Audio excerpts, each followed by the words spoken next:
is appropriately so captured. Yes, Honorable Ablakwa. Most grateful, Right Honourable Speaker. Right Honourable Speaker, item number 5 on page 9, the fourth line of item number 5. The official name of the country is The Gambia, not Gambia. So if D can be inserted just before Gambia, that's the official name of the country, The Gambia. And Mr. Speaker, I also observed that going through the summary of the accounts that took place yesterday on that page 9, there is a significant omission, which omission refers to the announcement you made about what will now be the Right Honourable Speaker's apparel. It's quite a watershed moment in our history, and I would have thought that at least a summary of that could have been captured so that the records will reflect that on that day the Right Honourable Speaker made a bold declaration about a certain Pan-African posture which has been very well received by the chiefs and people of our country. But that is clearly omitted. So if some summary of that could be provided at page 9. Thank you, Mr. Speaker. Table office, kindly take note. I totally agree with the honourable member. That should be part of the official records of this House. It's a salient decision or initiative, and I expect it to be followed from now on. Honourable members, page 10. Yes.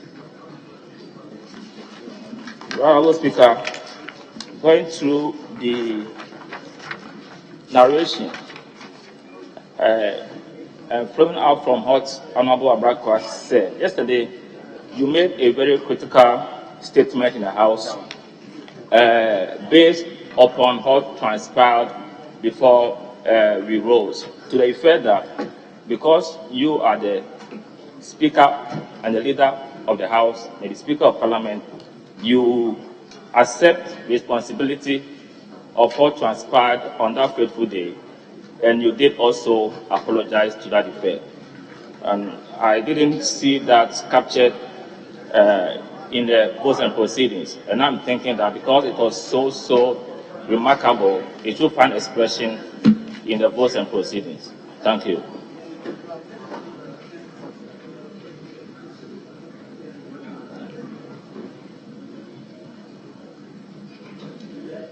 The honourable members referring to my belief in the principle of ultimate responsibility. Is that right? And that even though I wasn't present when those issues crop up on the floor, being the Right Honourable Speaker of the House, I am ultimately responsible for that, and I take that responsibility in good faith. He is insisting that that should find space as one of the key decisions, points actually, not decisions of the House, that should be captured on the votes and proceedings. I have no problem with that. I think the table office could proceed to do that accordingly. Honourable members, page 11. Yes. Thank you, Right Honourable Speaker. Right Honourable Speaker, item 13AI. It reads that the report of the Auditor General on the statements, there's S added to statement. I think the S should be taken out. Thank you. Actually, I haven't seen the report. And so I don't know whether the report is on one statement or a number of statements of the foreign exchange receipts and payments of the Bank of Ghana. But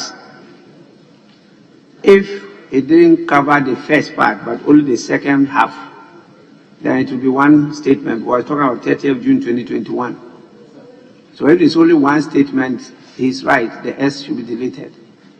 Table of office, kindly cross-check and do the appropriate thing. Honorable members, in the absence of any further corrections,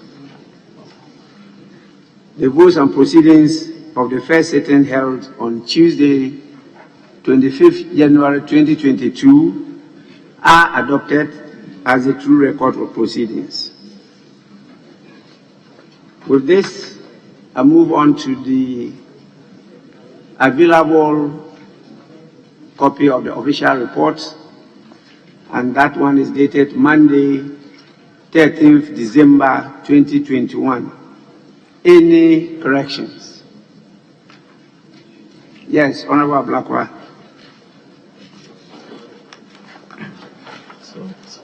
Right, Honourable Speaker, on the cover page of the official report, we are told that oral answers to questions, Office of the Majority Leader and Leader of Government Business, will be found at column 23.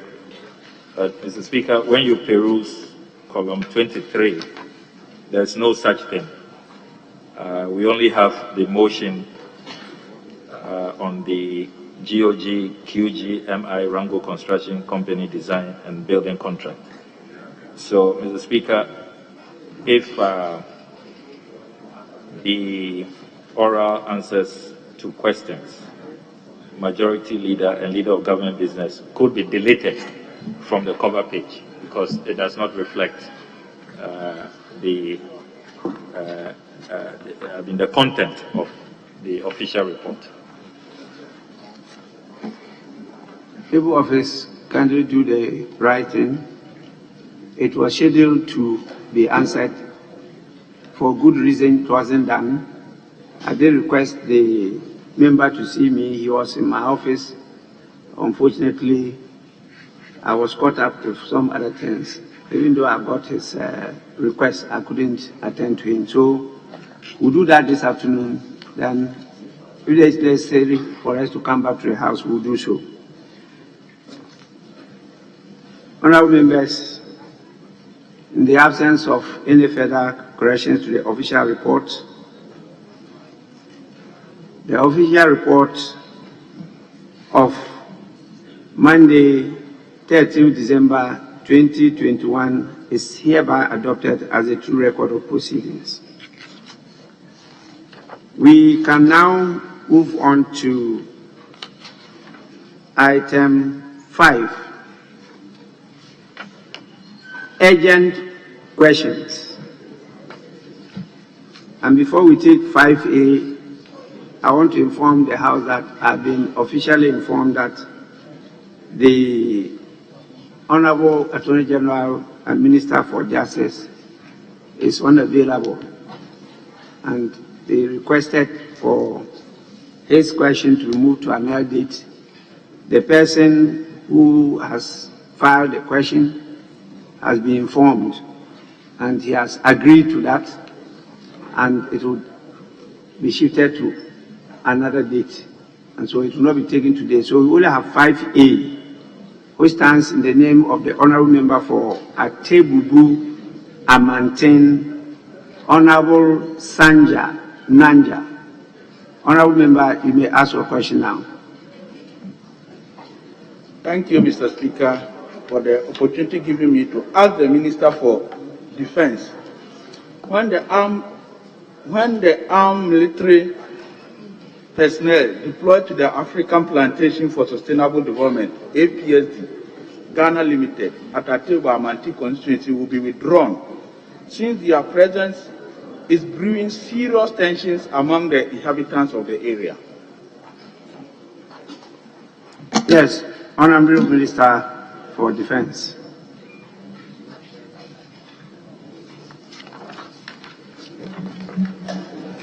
Mr. Speaker, in December 2019, the Ghana Armed Forces deployed troops under Operation Come Life to the African Plantation for Sustainable Development, Ghana Limited, and the Ghana area within the Atebubu Amantin constituency in the interest of national security. The troops were, however, withdrawn in April 2020 after satisfactory operations. However, in view of the security risk in the Ghana area, the troops were reinstated in September 2020 to maintain law and order. Mr. Speaker, following the deployment of the troops in the area, the Ministry of Defense and that of the National Security constantly conduct security risk assessment of the entire area, after which a determination is made about the need to retain or withdraw the troops. The current reports we have received from the Ghana area is that the security risk within the enclave remains very high, and therefore the need to maintain and retain the troops in the area to maintain peace and security. I thank you, Mr. Speaker. Honourable Member, any supplementary question? You are entitled to 3.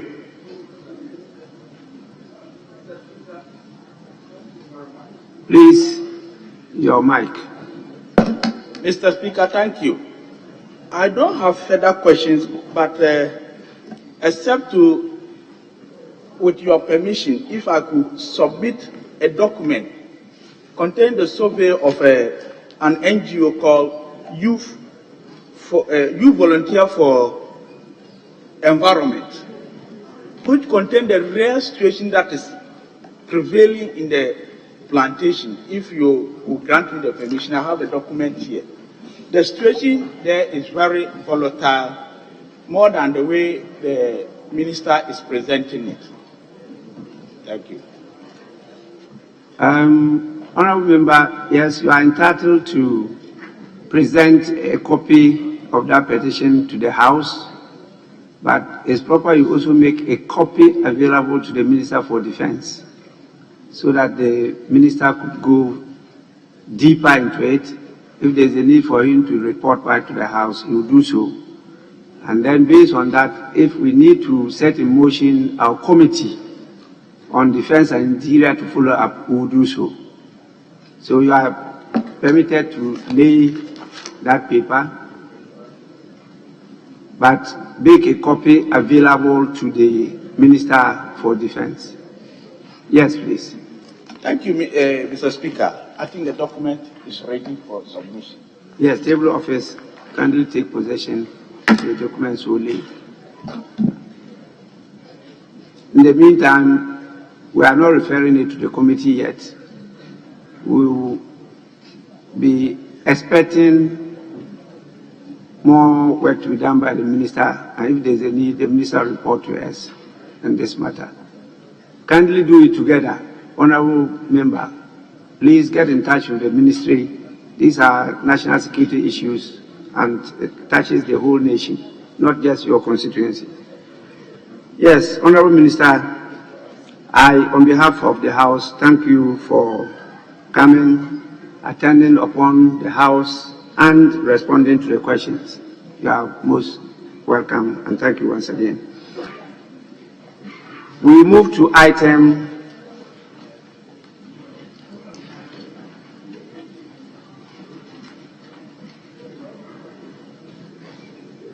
Item 6,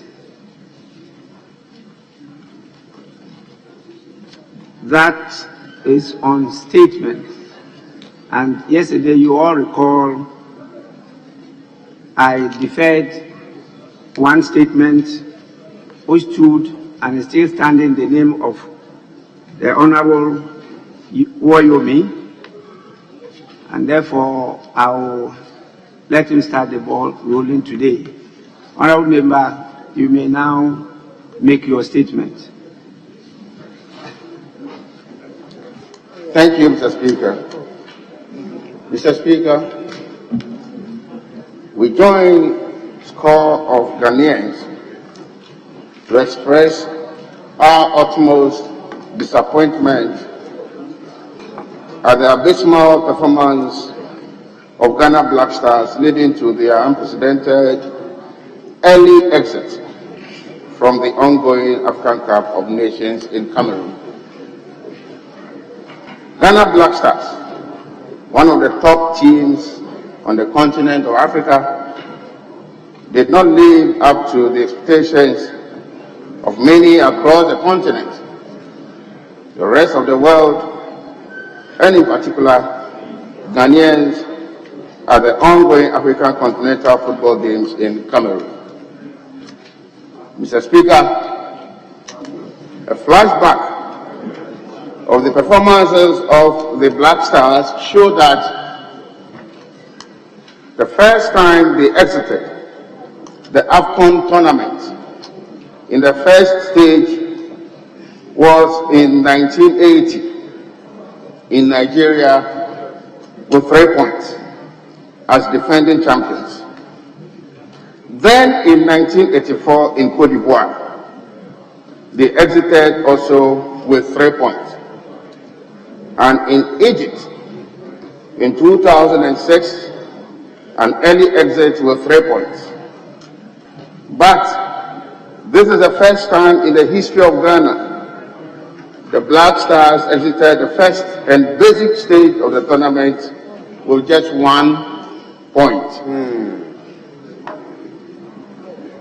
They could only manage a draw in one match and suffer a humiliating defeat from the debutant Comoros in the second match that resulted in their painful exit.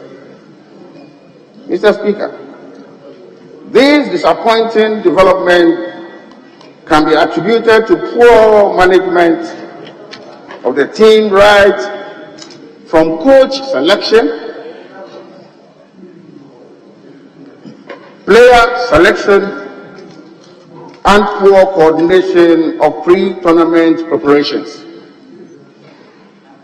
Therefore, the poor performance on the field of play, such as player coordination, infighting, technical deficiencies, and confusion can only be attributed to poor management decisions by the leadership of the FA and government. Mr. Speaker, I want to believe useful lessons have been learned on the part of the FA from the outcome and therefore must not repeat itself. Ghana has made significant strides and also suffered its low moments in international football tournaments in the past, but none can be compared to the humiliating performance of the Black Stars as witnessed at the AFCON 2021. Mr. Speaker, another look at the history of Ghana's performance shows that Ghana has won AFCON on 4 occasions. That's 1963, 1965, 1978, and 1982. Ghana has equally been 5 times runners-up. In 1968, 1970, 1992, 2010, and 2015. Therefore, we have learned some important lessons in order to make a mark, at least, if not win the tournament. Mr. Speaker, it is not only in football that Ghana is not doing well. In recent times, Ghana's performance and fortunes in various sports competitions keep dwindling, as seen in the crash out of our clubs at early stage of Confederation of African Football (CAF) competitions, and that of the women national team at group stages, and the inability of the under-17 team to qualify for major tournaments. Again, Mr. Speaker, the Olympic team, men and women, has not qualified for almost 18 years. The mass movement of players from the local league due to poor remuneration and conditions of service may contribute to this. Lack of proper sports development structures and inadequate investments in the domestic football, such as in juvenile, also known as codes, within the communities, school sports, the Milo and Valco championships among various second cycle schools nationwide. Even though football in Ghana has been the most funded among other sports. Mr. Speaker, all these shortfalls militating against victory in tournaments raises many eyebrows and wonder why the team has to come in Qatar when we did not have the full complement of the team. Why did we have to allegedly appoint a second assistant coach few days to commencement of the tournament? What were the criteria in selecting players for the national team? Mr. Speaker, we also want to know the total amount spent on the team till their painful exit. Mr. Speaker, for us to see some positive turn around in Ghana football, and given the central role of sports in national development and fostering unity, there is the need for the government, as a matter of urgency, initiate a process for a holistic sports development agenda that adopts short to long-term approach to sports development to restore sports and Ghana football in particular from the grassroots to the top, thus club level Black Stars and the Black Pins. There is also the need for the formulation of a national policy document for Ghana football detailing short, medium, and long-term plans, and the depoliticization of our football and sports in general. There is a need to rethink the quality of the investments being made in sports today. For instance, the use of our rather scarce resources to build substandard community pitches that do not meet international standards and cannot be used for league matches ought to be a source of worry. Mr. Speaker, some resources should also go into training home professionals as in players and management team with recognized certification in good standing to be used locally and for export for short to long-term results. Here, the need for our sports college with campuses spread through the country comes into sharp focus. I call on the government and the private investors to invest in the football industry to make our leagues competitive. These will help to reclothe Ghana with the pride of having formidable teams capable of raising high the flag of Ghana, of Mother Ghana, in any tournament going forward. Thank you, Mr. Speaker, for the opportunity.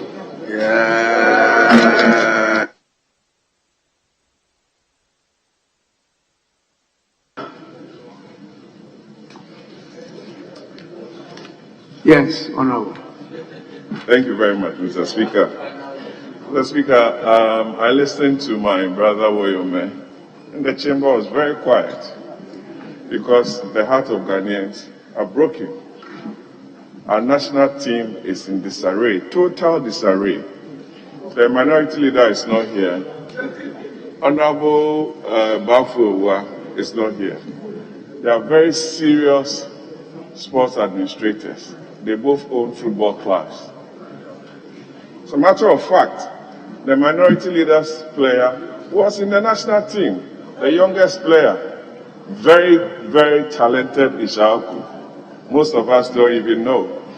Mr. Speaker, my colleague Woyome mentioned 4 factors that has affected the growth of Ghana football, and especially with this tournament. 1, poor management. 2, poor coach selection. 3, poor player selection. And 4, poor coordination of pre-tournament activities. Mr. Speaker, in 2006, there was a planned program by government and the football authorities, and we went to Germany. We did not too bad. We did well. We were eliminated in the round of 32 or 16 in Germany. That team was prepared very well. In 2010, we did so well in South Africa, and we got to the quarterfinals. But along the line, the entire program was put into disarray, and it has ended us with having 1 point in Cameroon, with no mean team, not to demean them, but a team that came, a country that came to this country to ask for technical assistance, the country of Comoros, to develop their football, to eliminate us, to beat us, and also to get us out of the tournament. It's very sad, Mr. Speaker. Mr. Speaker, to develop football, you need to have a very strong program. Where is the under-12 system? Where is the under-15 system? Where is the under-17 system? The under-20, the 23, and to the national team. Now, you must have a godfather to be invited into the national team, no matter how talented you are. That is why we need an inquiry into the selection process to our national team. Mr. Speaker, why was Kudus absent from the national team? He chose to join Ajax in Portugal to prepare for the upcoming Champions League. Why was Jeffrey Schlops absent? Why was Tarek Lamptey absent? Why is he refusing to play for our national team? Why is Ilyasu absent? The Southampton centre-back. Why is he absent, Mr. Speaker? Why is Kevin Oche absent from our national team? Mr. Speaker, there's a problem with player selection, and that ought to be investigated by the managers of our football. Mr. Speaker, they are taking cover from the fact that now FIFA has a rule, the minority leader is here, you correct me, that government cannot interfere in football administration. And our sports administrators are taking cover from that provision. To even select or fire a coach, FIFA will come and interfere. But yet when they are going out, they will ask government for sponsorship and all the bonuses that they require. Mr. Speaker, there is also an issue of player discipline. You can't build a national team where certain players feel they are superior, they can break camp rules, and you expect to get better results. You won't get it. All over the world, you must respect the coach and camp rules. People go to camp and do anything anyhow and expect the country to win. You cannot. Football has changed. If you watch the Nations Cup, Cameroon was suffering against Comoros. Senegal against Cape Verde last night. But for God, and the 2 red cards. Morocco. Mr. Speaker, football has changed. It's become very technical. And you have to be disciplined. The old guards are suffering. Mr. Speaker, so if Ghana wants to be seen as a football country, now we are not, because we go to tournaments and earn 1 point with all the support from government. 1 point. Abysmal. We must take a second look at our national team. and find out why some of these players are refusing to join our national team. If need be, dissolve our national team, prepare a team over the next 5 years, then we don't waste our time playing Nigeria in the next World Cup qualifier. Because, hey, look at the team Nigeria has, even though they are out of the tournament. But I don't think with this current setup, we can stand the Nigerians. Mr. Speaker, so I add my voice to the statement ably made by Honorable Bejra Woyome, that a critical look ought to be looked at sports development in total if we want to be seen as a serious country in the area of sports. I thank you very much.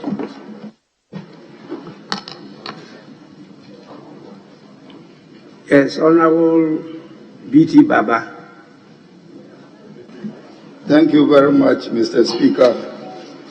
I also want to congratulate the ranking member for his well-researched and thought-provoking statement, which has gladdened our hearts this morning. And also to thank Honorable Patrick Buama for his contribution. So, because of the two colleagues, I will limit mine to the happenings in the Ghana Football Association. Mr. Speaker, after the normalization committee handed over to the current administrators of football, we have witnessed rampant changes at the FA, from coaches to technical directors and even the staff. We ask ourselves, what has the benefits been derived from these changes? Mr. Speaker, 3 months to AFCON, the coach who was handling the Blasters, Mr. C.K. Akuno, was removed.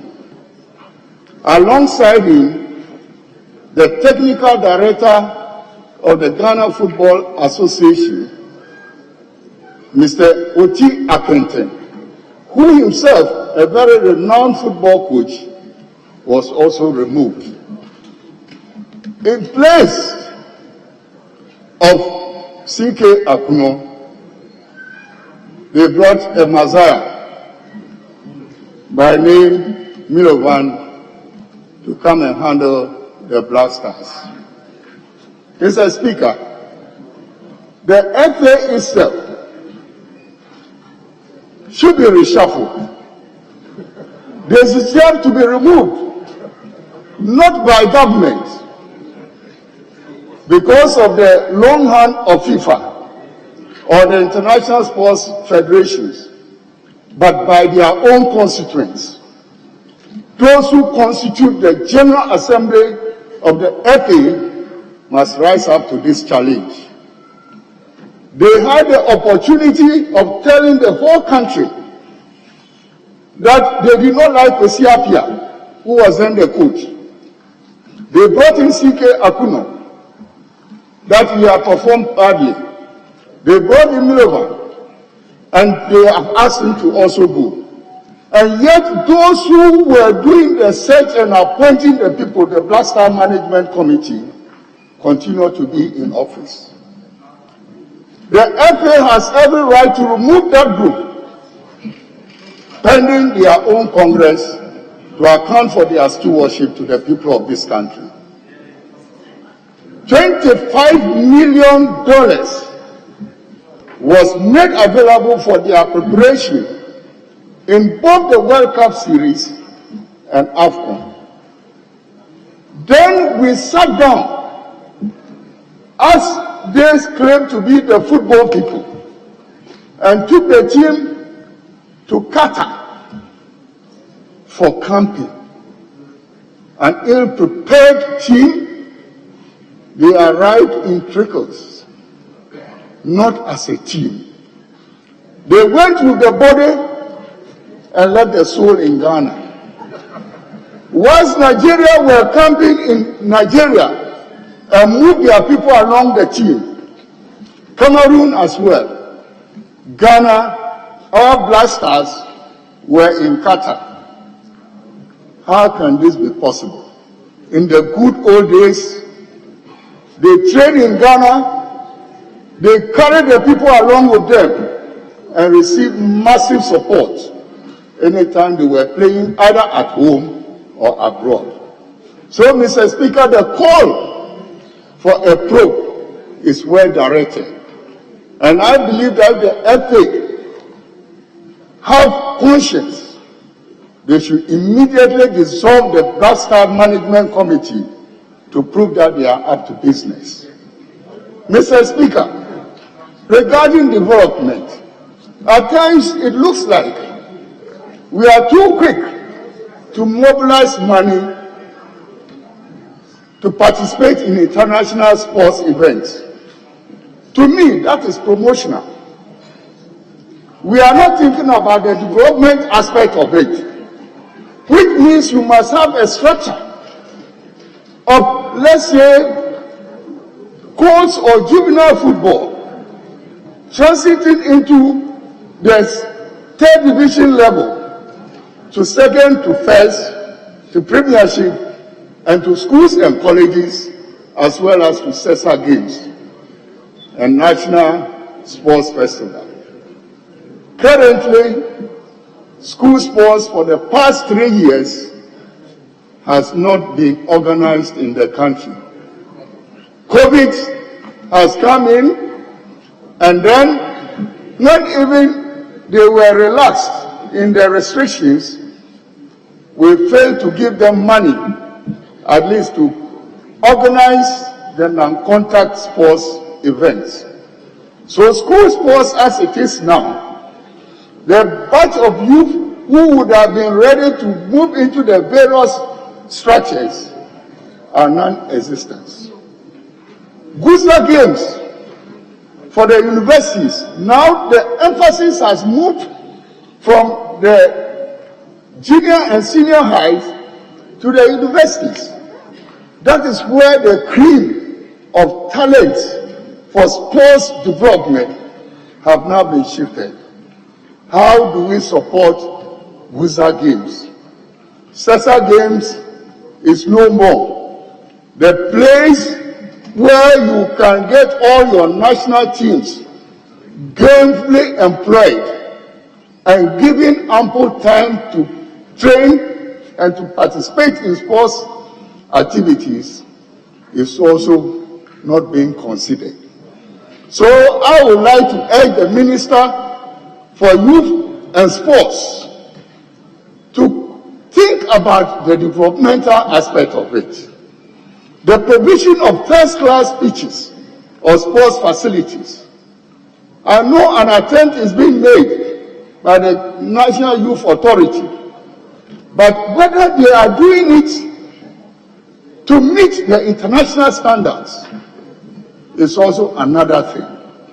So with all these things happening in our country, and football being the soul of this country, Black Stars win and the whole country striking is up. Morale is very high and there's peace in this country. We lose, and for days, weeks and months, we'll continue to comment on the poor performance of the Black Stars, and people who are genuinely interested in coming to develop sports will be discouraged. I want to appeal to the government that they have a responsibility in the Constitution to ensure that sports is developed at all levels of this country. Mr. Speaker, with these few words, I want to thank you for the opportunity. Thank you, Mr. Speaker.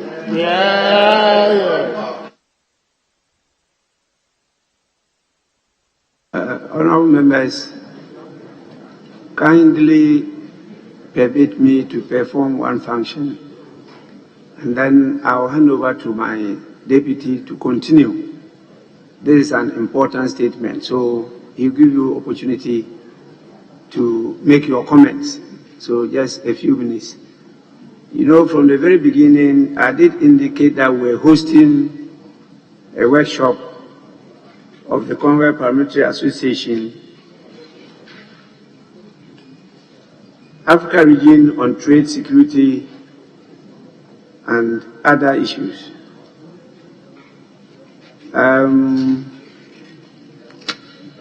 We will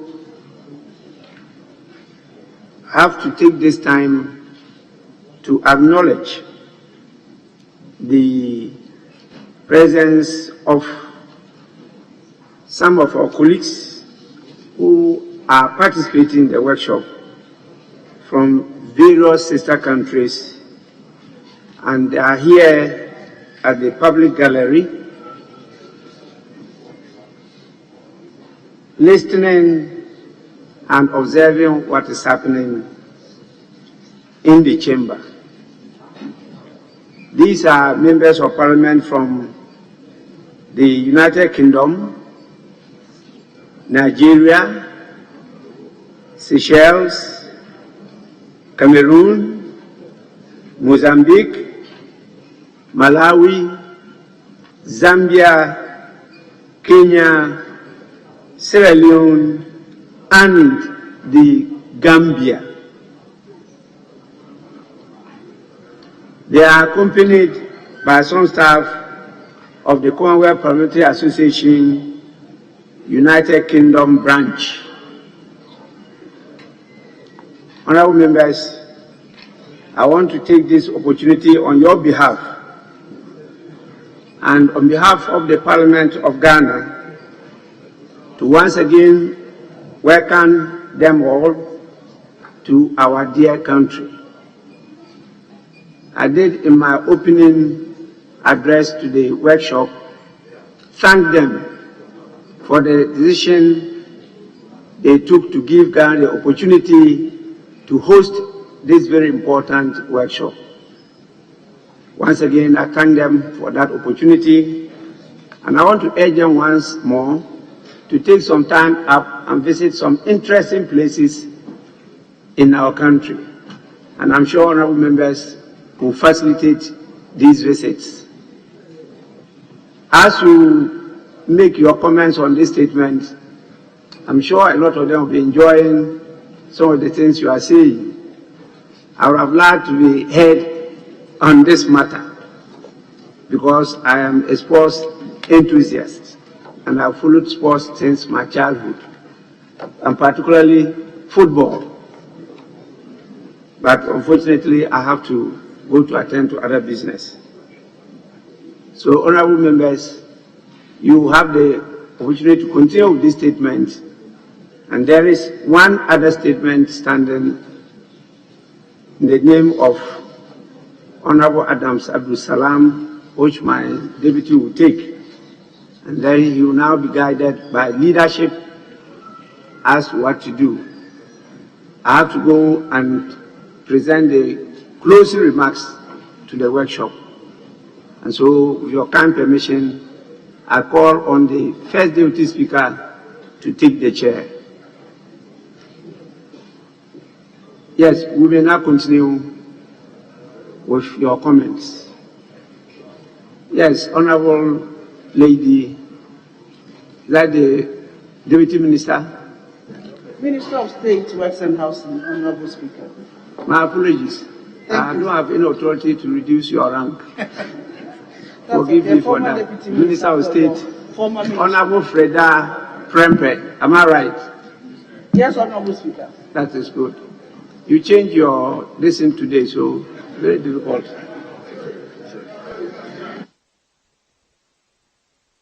Honorable Speaker, you've also changed. I was expecting a compliment.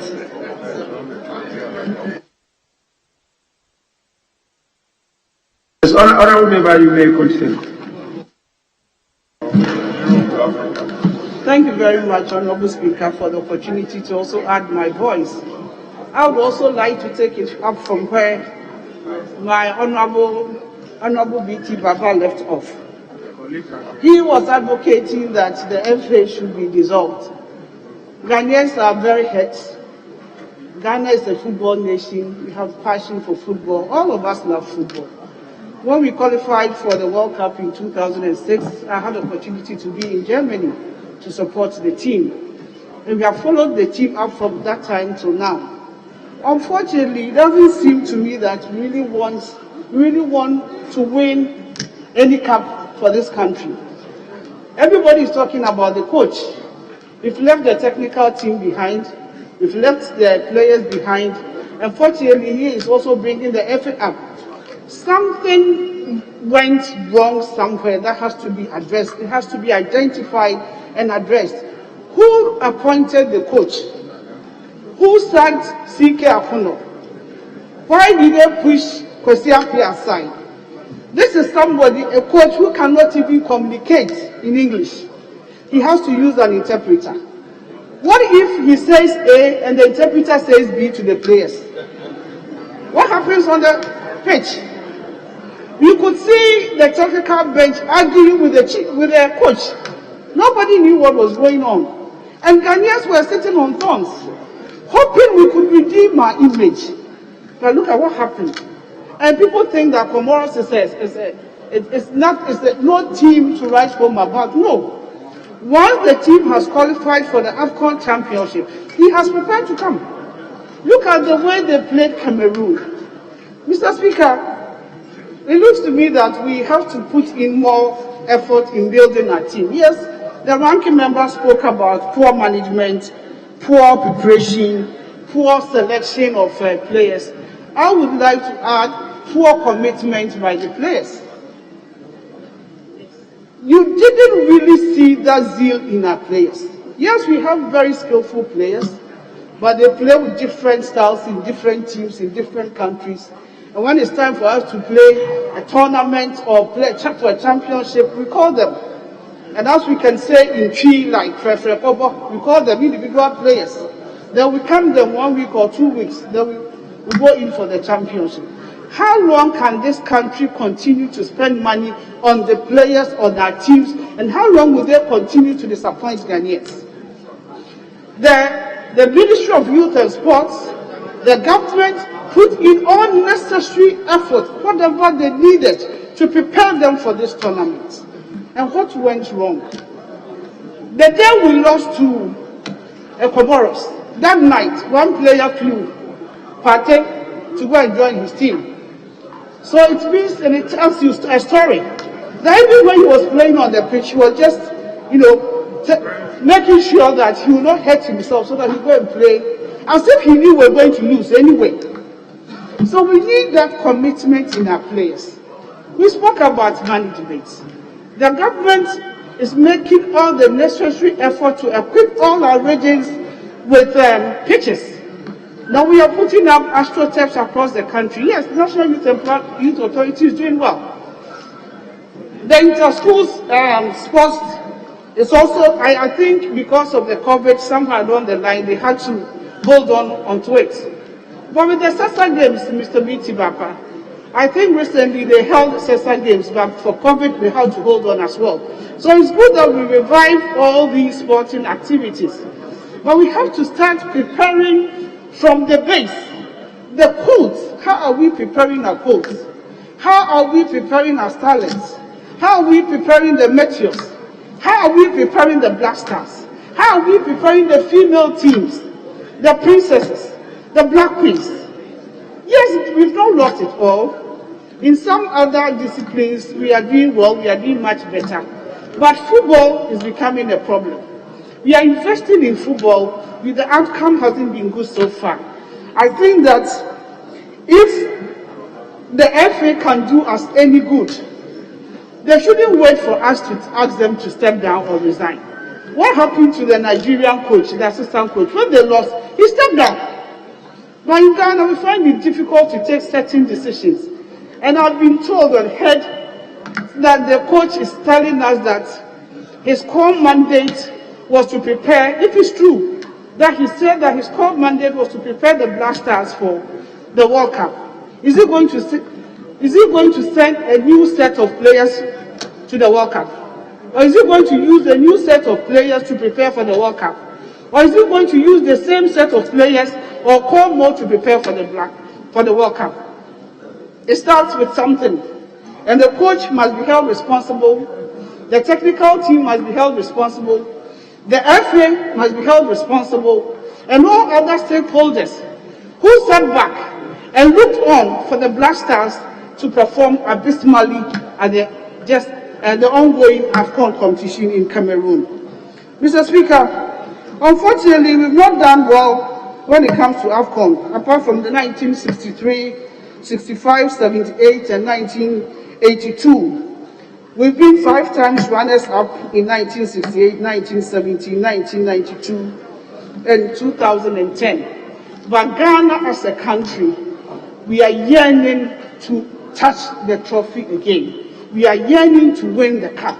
And it takes a lot of preparation, a lot of work for the players to give us that trophy that we are all yearning for.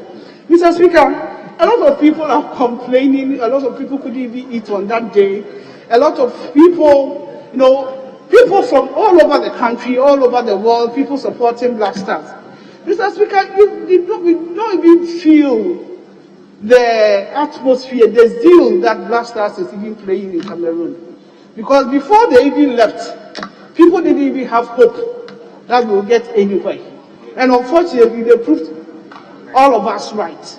We did not see the flags hoisting around. We did not see the miniature flags. We did not see anything like Ghana is even playing. I want to appeal to the FA and the Ministry of Youth and Sports that all is not lost. We cannot cry over spilled milk now. We have to put the bits and pieces together. We have to make things work.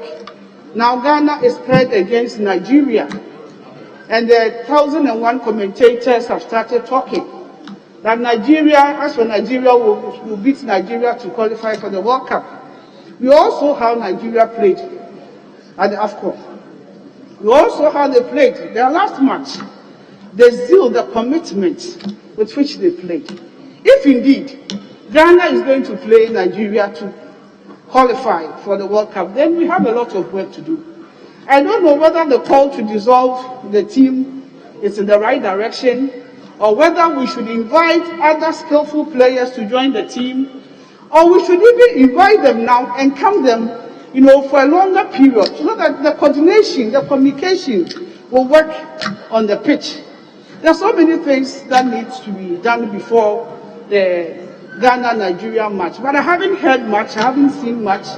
I don't know exactly what is going on, how the FA, the Ministry of Youth and Sports are preparing for this particular match. But looking at what had happened in Cameroon, it means we have a lot of work to do if we indeed want to qualify for the World Cup. But like I said earlier on, all is not lost. We need to put ourselves together, do the right thing. The selection of players, we have also heard in the grapevine that a lot of the FA members have their own teams. And most of the time they want to project their players. But the local players in this country are also yearning to also be called. They are yearning to go professional. So why don't you also use most of our local players who are equally good, so that they will play their hearts out, than always inviting the professionals who will always want to take care of themselves so that they don't hurt themselves. We should have a blend of the two. I believe Comoros, most of their players are not professionals. Egypt, most of them, they play locally. If you build our local players, it will go a long way to help us as a country and as a team. So as we are looking as to exactly what to do, I would want to appeal to the FA, to the Ministry of Youth and Sports, to also consider the call to include skillful local players and train them in the team. I believe that when we call on them, they will play their hearts out for this country. I also want to talk about keepers. Honorable Minister, I actually have given you more than enough. Mr. Speaker, thank you. I did indicate that I had to leave to perform some other function. But who am I to deny an honorable lady the opportunity to contribute. That is why I allowed you. You seem to have taken advantage of my benevolence.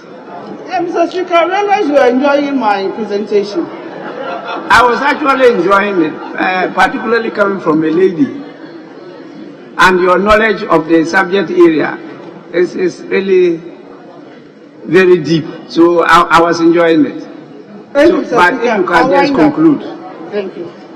Thank you, Mr. Speaker. In winding up, I also want to talk briefly about goalkeeping.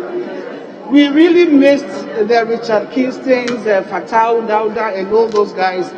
And I've been told that the keeper is placed in the third team or something in wherever he's coming from. He's not a first-class goalkeeper.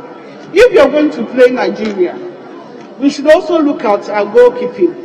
And if Mr. Speaker will permit me, the technical team should also prepare the team well in terms of their corner kicks, their free kicks, their indirect kicks, and all that. It looks like we lose out all the time when it comes to such cases. Thank you very much, Mr. Speaker, for this opportunity. Thank you.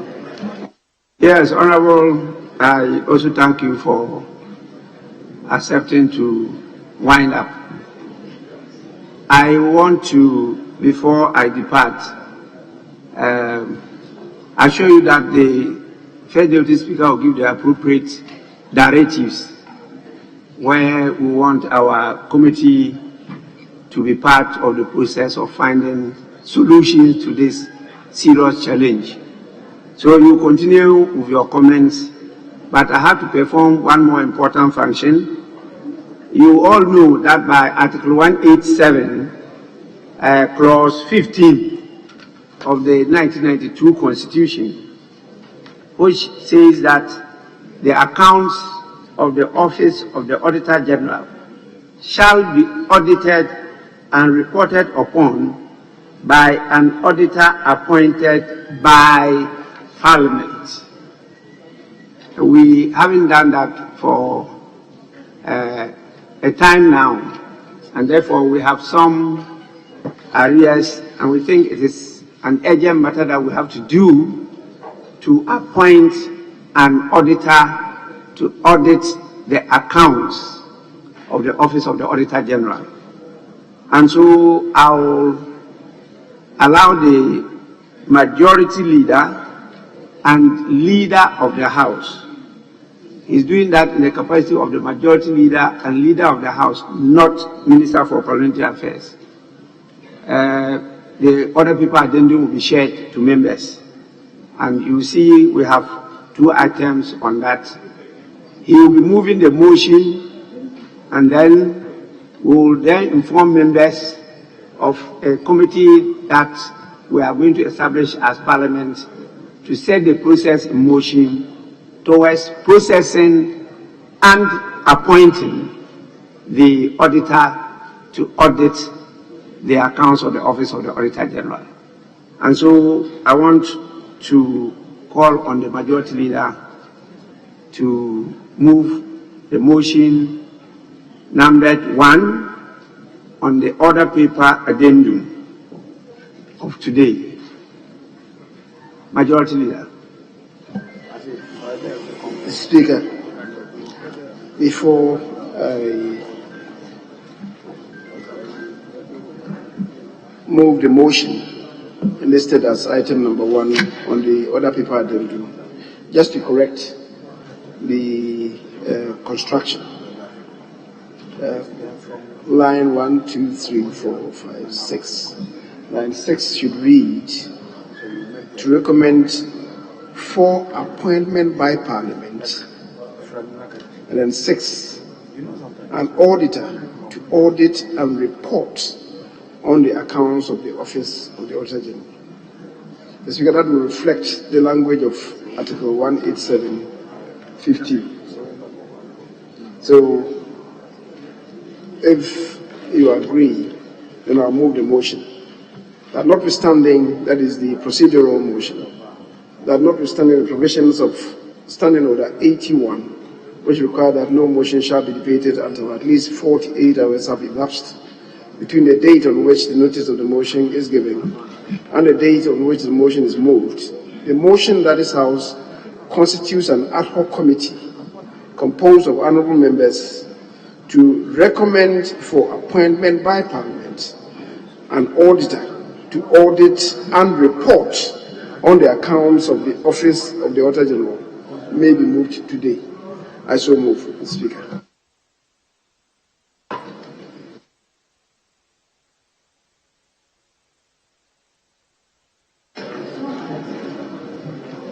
Yes, honourable members, before we proceed, I want to, under outstanding orders, direct that we conduct business beyond the approved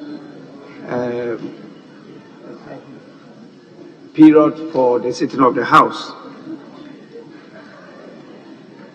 I will also want to inform the House that we will vary the business of the day according to what just happened, and to draw members' attention to note the amendment that has been made by the mover of the motion, that is the majority leader, for you to insert at line 6 of motion number 1, after to recommend, you add for appointment by Parliament.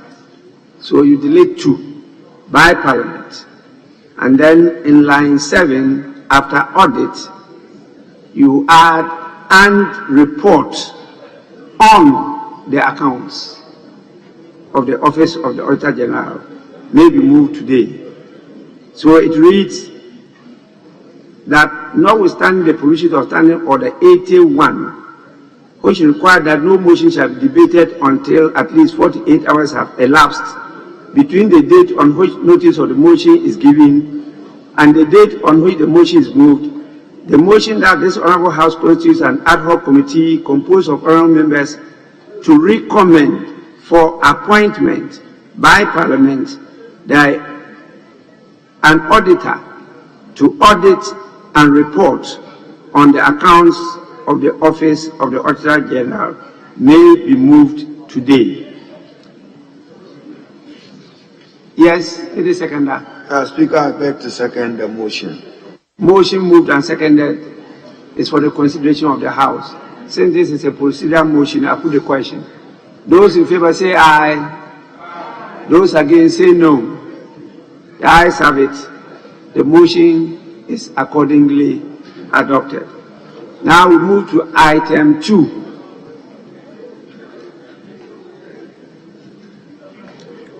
Yes, Majority Leader of Government Business.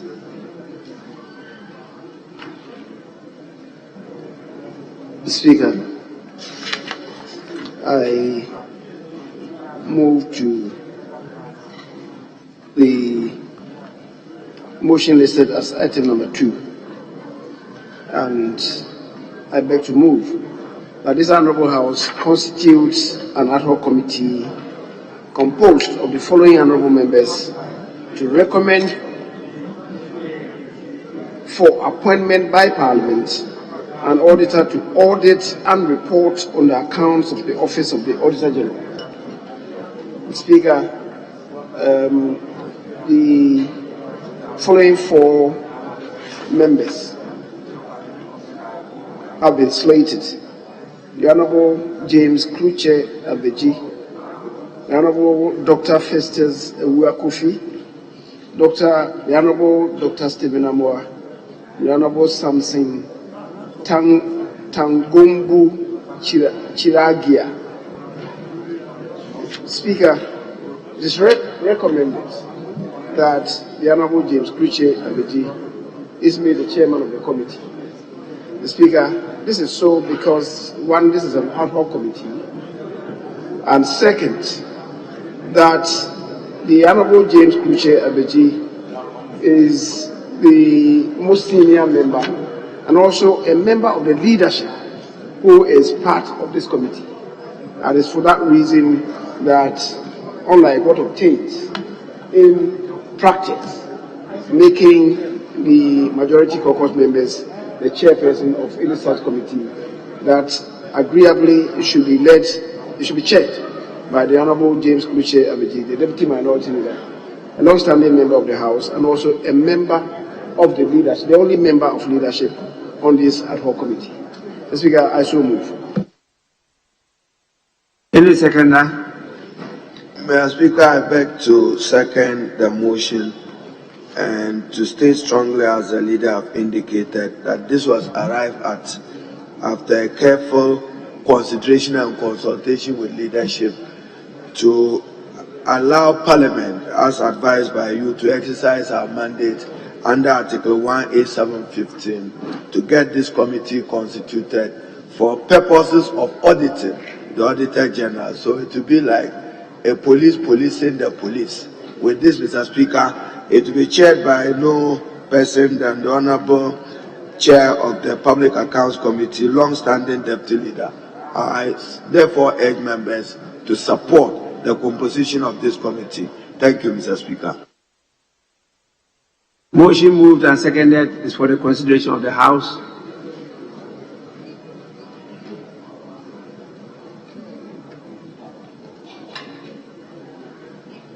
There being no, yes, Honorable Dafiamako.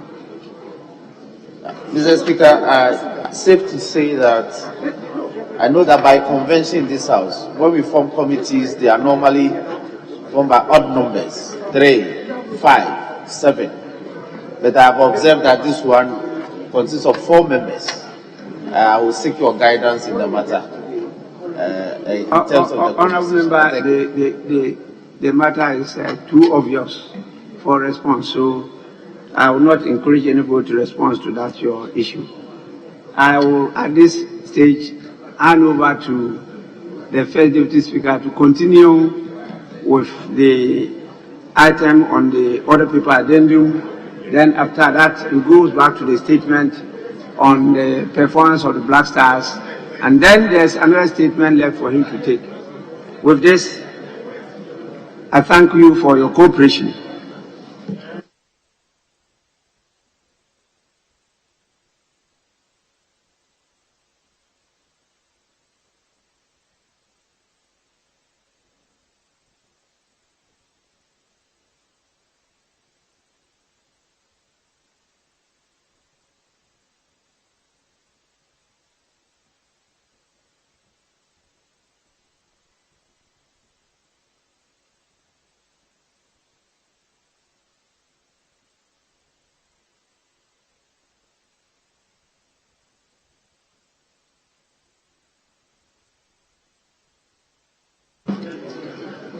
Yes.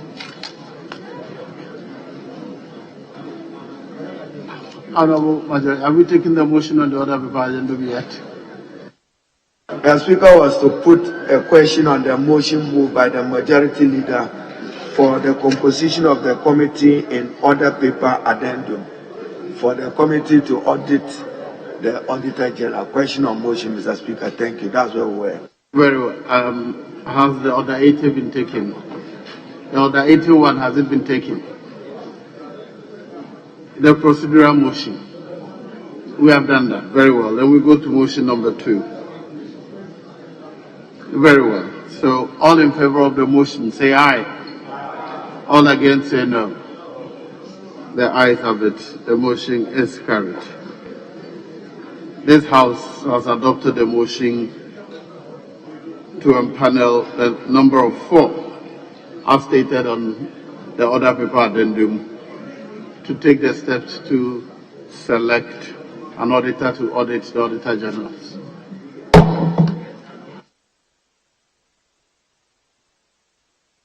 Yes, what next, Leader?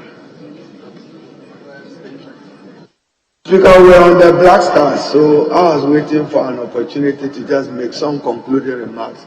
But there was some interest in it, so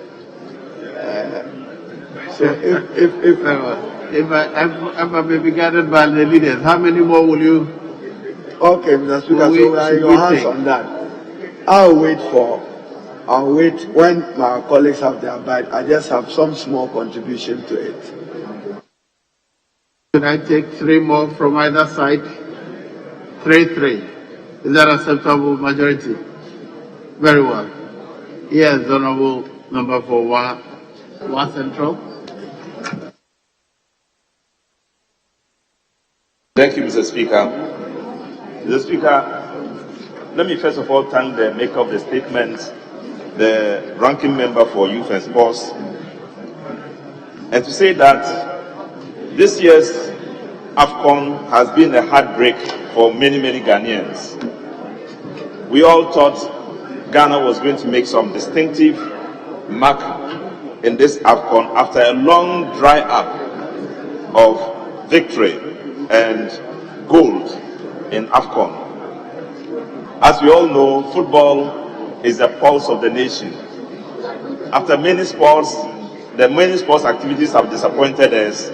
People have relied on football, and Ghana performed so well. And according to the make of the statement, we won this AFCON or Africa Cup 4 different times.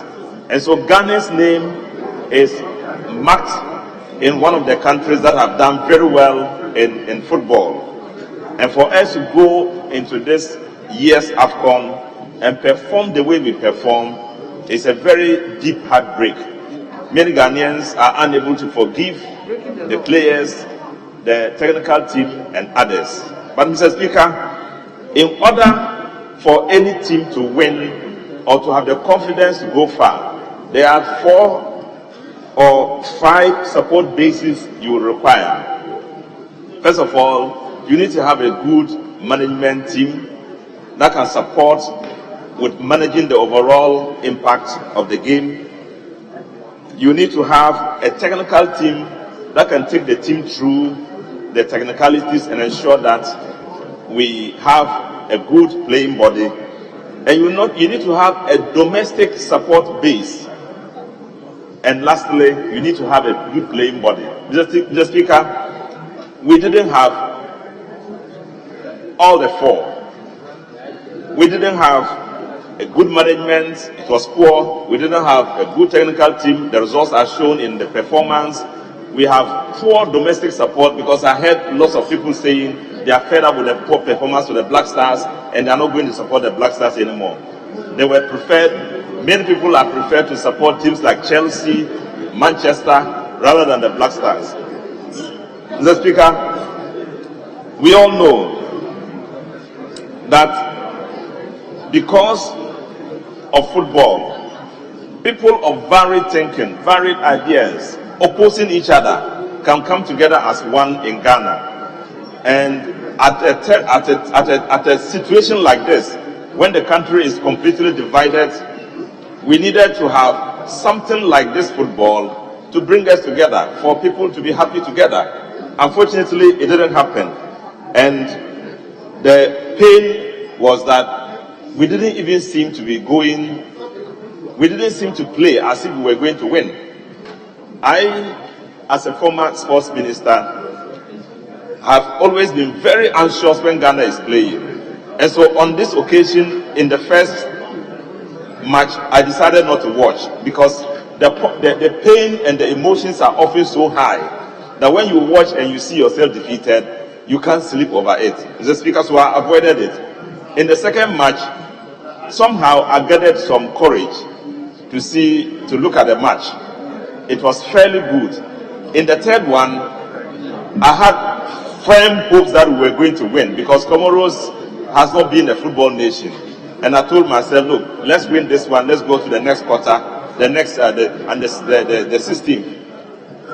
And then, Mr. Speaker, to my surprise, they won the first, they beat us, they scored the first goal. And it broke down every confidence in me. I closed the television, I went to rest, and then I was asking for the results the following day. And it was bad news for Ghana. Mr. Speaker, I think that we need to do much more than talking about this, about the Black Stars. We need to organize and organize properly. I was very happy when Honorable BT Baba suggested that we have changed management We have changed the coach. We have done a lot of changes, but we have not changed consistently management because of poor performance. And he's calling on the constituents of the Black Stars Management Board to be able to change the management of the Black Stars, because you can't continually change the coach without thinking about the person who allows the management, who appoints the management and supervises them. So, Mr. Speaker, I think that we need to do something solid about this because of the role of football in the heart of the Ghanaian, because of the role of football in selling out Ghana as a nation that can be that can be seen as a football nation. So this one must not just be talking alone, because as we go ahead, we are going to face another AFCON. When I took the team to Egypt, the under-20 team, first prepared by Honorable Mutaka, I joined him. I went to Qatar with the team, and we came out to contest the world at the world scene in Egypt. Mr. Speaker, there was dire commitment in the team. Young people who wanted to die for Ghana. They demonstrated it. Skill, abilities, and commitment to win. And then we won the World Cup. It is because of what the players saw ahead of them. It wasn't because they played in Qatar, as Honorable Baba mentioned. It wasn't because there was extra funding for them. It was because of commitment, the dire commitment to die for Ghana. I didn't see it in the last team. So, Mr. Speaker, I think also that it is not just the skill we should be looking out for. We should be looking out for people who understand Ghana, who knows Ghana, who know Ghana, and who will go every length to see the nation rise in this, enterprise. So I want to call on the management, the Ministry of Sports, to set up a committee to examine what has happened, to make sure that the results of what has happened will inform a future Black Stars. The playing body is critical. Working on the minds of Ghanaians is important. To have Ghanaians saying they don't care about the team, whether it won or not, was a bad omen. So we need to work on all that. We need to recreate the confidence in the Black Stars, and we need to make sure that we have a good management team that will manage the Black Stars to victory. But lastly, Mr. Speaker, I support every single time the fact that we should have a Ghanaian to manage our teams. This idea of going to take people and bring them who don't understand Ghana, who would not even be able to speak to the people directly, is a bad thing. And I will encourage the management now or in future to groom Ghanaians who can understand Ghanaians, who will take us through. When we are solid enough, we can then be thinking about bringing people from outside. Mr. Speaker, I thank you for the opportunity. Yes, Honorable Kwadaso. Honorable Speaker, thank you for the opportunity to add my voice to the issue under consideration. The elimination of the Black Stars at the group stage of the AFCON. Honorable Speaker, one factor that is not being discussed this afternoon that I want to bring our minds to is the belief in juju among some of the players. Mr. Speaker, I believe that the over-reliance of religious variables within our society is something that is wreaking havoc in terms of our progress and development. I've read reports that most of the players put their faith in juju at the expense of hard work and discipline. And I believe that the Ministry of Youth and Sports and the GFA must find a way of getting a very competent psychologist in searching the minds of the players. Mr. Speaker, Nothing works better and is more effective than hard work. That variable is critical in defining the success of our teams. When players begin to have the fear that somebody might be bewitching them or using spiritism against them, Mr. Speaker, it affects their morale and their determination to give their best. And this issue has to be addressed. And if it is done, I can promise you that we will begin to see success in our national team. Again, what we need is a team and not just the collection of players or the assembly of players. A team is critical. Mr. Speaker, I want to ask this question. How long has this current team been together? You don't put together a team today and expect huge success tomorrow. The team must be together for a considerable length of time. There must be consistency in terms of how they train and play. And I think that this was lacking. There are some who are saying that the current team might be dissolved. I think I don't agree to that. My position is that we can keep most of the players, bring in new players, especially strikers. And if we do this and allow the players to know each other, play some more friendly games, I am optimistic that we are going to have a cohesive team, a stronger team that will bring us the results that we need, Mr. Speaker. I also want to commend the government for the support that she offered the team and to the Ghanaians who supported the Black Stars. There are some Ghanaians who are apathetic now, they are indifferent because of the poor performances of the Black Star. And I think that this apathy is as a result of the lack of results that we are not getting. In 2006, we were eliminated during the group stage, but still we went to the World Cup in Germany and they performed wonders. I think that all is not lost. This opportunity for us to do introspection, the opportunity for us not to be emotive, but look into the real causes of our defeat. And if we're able to reorganize and do things differently, we can still qualify to the World Cup. You know, there is a fear because we are going to play Nigeria. But Nigeria was also eliminated. When it comes to football matches between Ghana and Nigeria, it's like Kotoko and Haas. Form guy doesn't matter. It is who is hungry and determined to win. And if we are able to put our hearts together, Ghana will see the back of Nigeria and we will qualify. The Speaker, on that note, I want to encourage all of us that we should not give up on the Black Stars. We should not give up.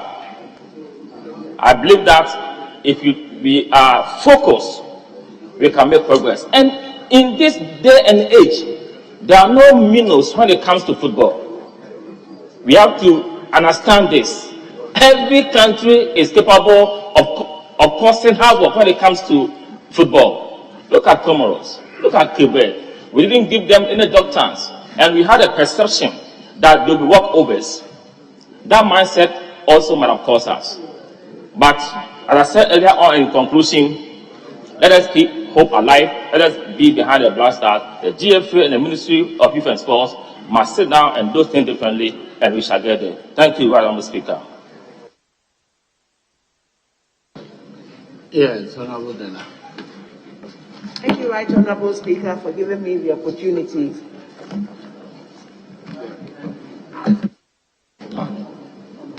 Honorable Deklakofi, I gave you the floor, but his mic was on. Thank you, Right Honorable Speaker, for giving me the opportunity to contribute to the statement ably made by Honorable Woyome.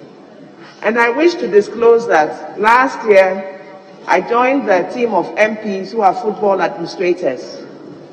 I was the first female to administer a football club.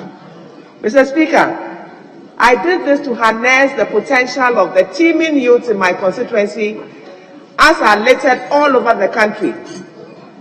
I had a conversation with my sports coordinator, and he told me the benefit of football or sports in general, that it brings unity, it brings discipline, it lets the children be focused. So this is how I entered into football, having taken inspiration from former players like Dankwe, the Painters, Audu Isaka, Gordon Atram, Isaac Fossa, and many more in the past. As a nation, anytime football is being played, we all come together. We unite behind the Black Stars. And when they don't win, you can see the whole country goes very, very quiet. Everybody is very sad when the Stars don't win. Mr. Speaker, people earlier have spoken about the various reasons why they probably didn't win. I just want to add my voice that as a nation, we should be interested in developing sports for the unity of the country, for giving the youth a focus, and then creating discipline among the teeming youth who are coming up. Mr. Speaker, last year, I remember I made a comment, I contributed to a question here on the sports minister having not answered a question, a letter written by my chiefs, asking for permission to contribute to the expansion of the sports stadium in Kwando. It's 6 months now. We still haven't had a reply to this letter. Mr. Speaker, these are some of the things that discourages people from helping to develop sports in their own small ways in their constituencies. This is a constituency wanting to do some development by themselves, asking the permission of the sports minister. 6 months later, we still haven't had a reply to that letter. Mr. Speaker, I wish to also state that, like the earlier speaker said, the technical bench has to be looked at, player selection has to be looked at. We are grooming a lot of domestic players, and I believe that from these domestic players, players can be selected to play for the national team in the future. Mr. Speaker, with these few words, I thank you for the opportunity.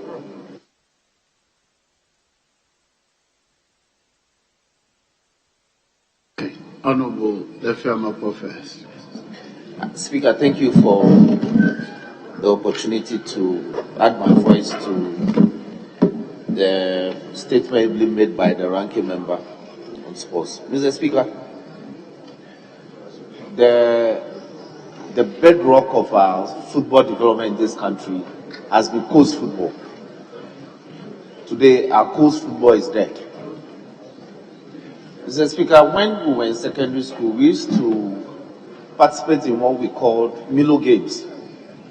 And Milo Games was such a fantastic tournament that unnerved talent, even for the under-17 national team, for the under-20, for the under-23, and eventually the Black Stars. Milo Games is no longer organized. Mr. Speaker, I recall that in secondary school we used to have inter-houses, and then you do inter-schools, then there will be zonals. Then when you are good enough, you form part of what we call the super zonals team. Then eventually you constitute what they call the regional teams. Then you go for what was called inter-regionals. From the inter-regionals, national teams are constituted. That was how talents were unearthed from every corner from this country. We no longer pay attention to sports programs from our secondary schools.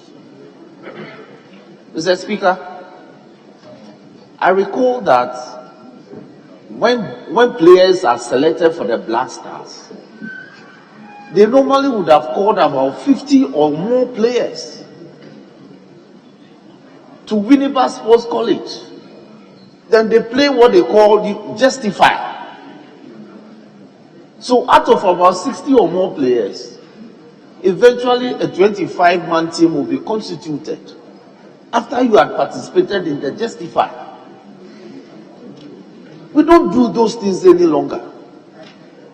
Then we call players who are born in Europe who don't even speak the local language, and we call them to come and play for the Black Stars. Their sense of patriotism and nationalism, attachment to our national team is almost nil. We are calling players to come and play in a hot tropical weather when they are playing in the winter. Mr. Speaker, soccer has now become scientific. Players are now managed by companies whose aim is to make profit. So they condition the players in such a way that they get selected, they build their CVs just for offloading them to lucrative European clubs. Time was when you saw Blaster selection, you saw players from Kotoko, you saw players from Hearts, and a few from maybe Oko United, Kumasi Cornerstone, and Great Olympics, and that will be it. But now you don't even see players who are playing in our local league who are hardy, who are properly acclimatized to form part of our national team. And so, Mr. Speaker, for me, I think that we should go back to the basics. We should go back and reorganize our coast football system, reorganize our inter-schools football properly, reintroduce Milo games. Mr. Speaker, it's ironical that as a country, even though we are building more astroturfs to serve the communities, to unearth more soccer talents, our football quality is rather dwindling. That is the irony. When we had Sakura Parks and we were playing better. And now as a nation, we have decided that we want to introduce improvements on the pitches that our youth play on.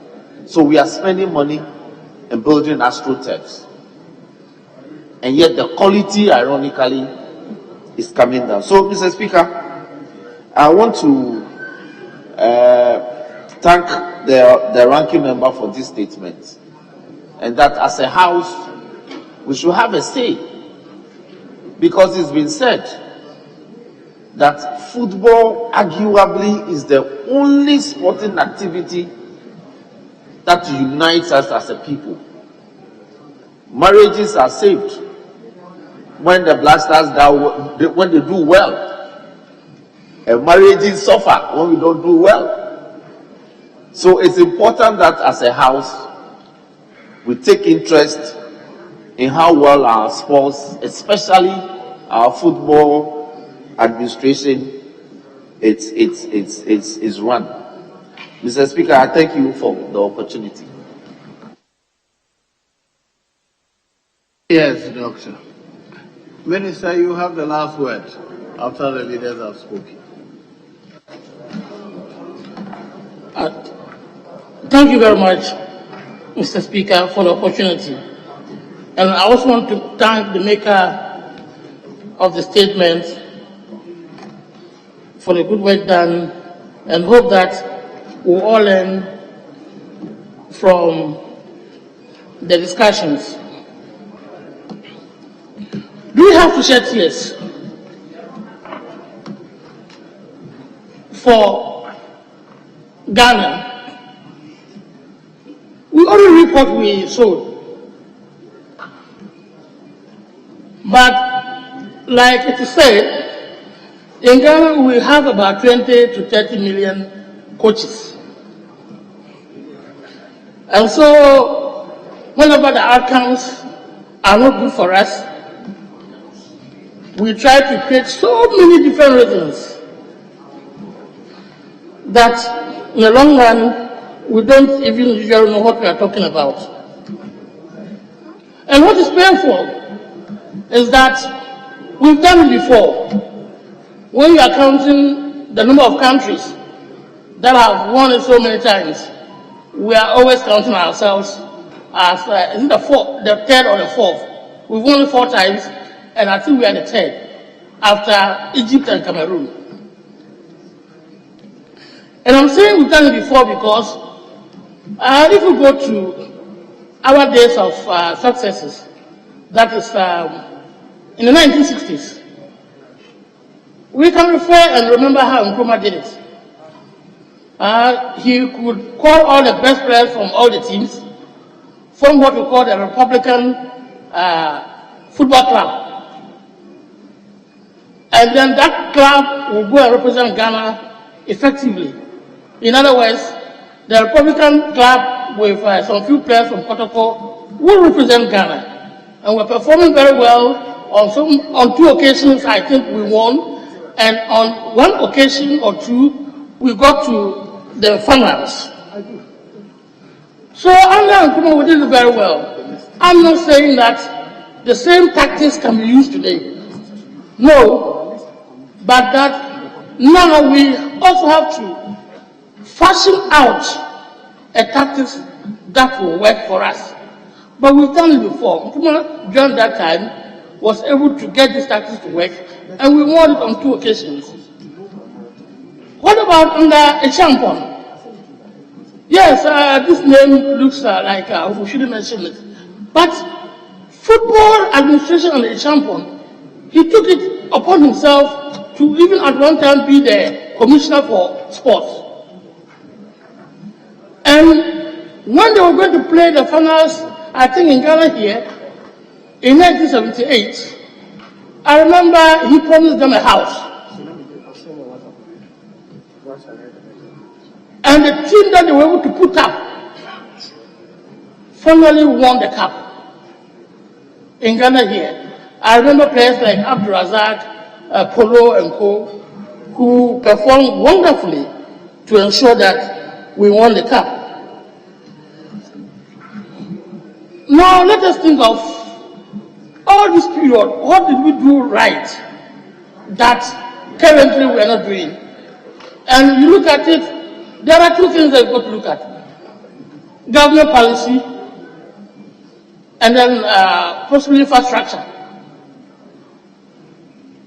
And I beg to say that if you look at, during those times, those teams that were there, let's look at it. And you see that corporate Ghana had a very big role to play in football. Today, where are they? Let me just call some of the teams and you know that corporate Ghana was always playing a part in it. Christian Mind Stars, Taka Gold Sox, Obuasi Sporting Club, that was the gold mine there. Samatex, the timber at Summerboy, Neopan Stars, Aquatex, I think that's the textile at Akosomo. All these clubs, their names, their objectives, the way they could put players, until the players mature before they leave. It is not the players, when you send them out, they'll come back again. We had Razak and Co, they went to the US, played for 1 or 2 years and came back. Because no corporate Ghana was paying them well. At Christian Mind Stars, for example, the players were paid as if they were senior stars. Those who could perform well were paid as if they were managers. And so it could keep them there. One of the products is Apreciapia. Christian Mind Stars kept him for so many years. And you can hear that, I believe that by the time he was ready to leave the country, he was already very mature. So, as a government, what are we doing to bring back corporate Ghana into it? The individuals are doing very well. I don't want to spite them. And some people are sitting down here saying that we can disband the GFA, we can sack the GFA. We cannot sack them. Football is run by the people who put their money into football. We can't sack them. And if you ever run a club before, doesn't Ghana put its money into football? Come again? Doesn't Ghana put its money into football? They say Congress can sack them if only government can influence football owners. Yeah, the government cannot influence football owners because government is not putting money in. Corporate Ghana, government can influence football through corporate Ghana, but at the moment, government cannot just sack football administrators. Football is run by the administrators. Government can influence their sacking, but government cannot just go in and sack them. That is what I'm saying. That is how it is. That is the rules. That is the rules. And that is because we don't have government having the influence that we need. If you've ever done football before, you know it. Around $100, $200 a year for even a first division club. But for the other ones, you should know that it's more than that. So we should, if we are not ready to put our money where our hearts are, then probably we should be complaining less. Of course, other people have spoken about the need for coach teams, etc., which I believe that practically everybody sitting down here can form a coach team. We should start thinking of what we did in the past that was right, that we can now bring and influence today's game and possibly add the other things that we need to do today to ensure that we achieve success. Thank you very much.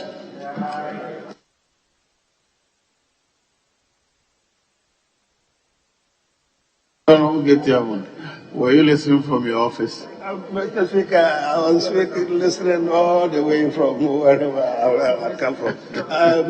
Very well. Football. Mr. Speaker, my leader started the match off already. He's asking me if I understand football. What he doesn't know is that when Conrad Onko and I were at Yeji, I was the school goalkeeper. Mr. Speaker, you are the first to confirm. No, elementary school, I was the school goalkeeper. Mr. Speaker is the first to confirm that secondary school, I was the school goalkeeper. At the Standard College, I was Jubilee House goalkeeper. University of Ghana, I was Legon goalkeeper. Don't mess about with me. We know football, Mr. Speaker. Yes, I can confirm the match with Aguna Day where you conceded 3 goals.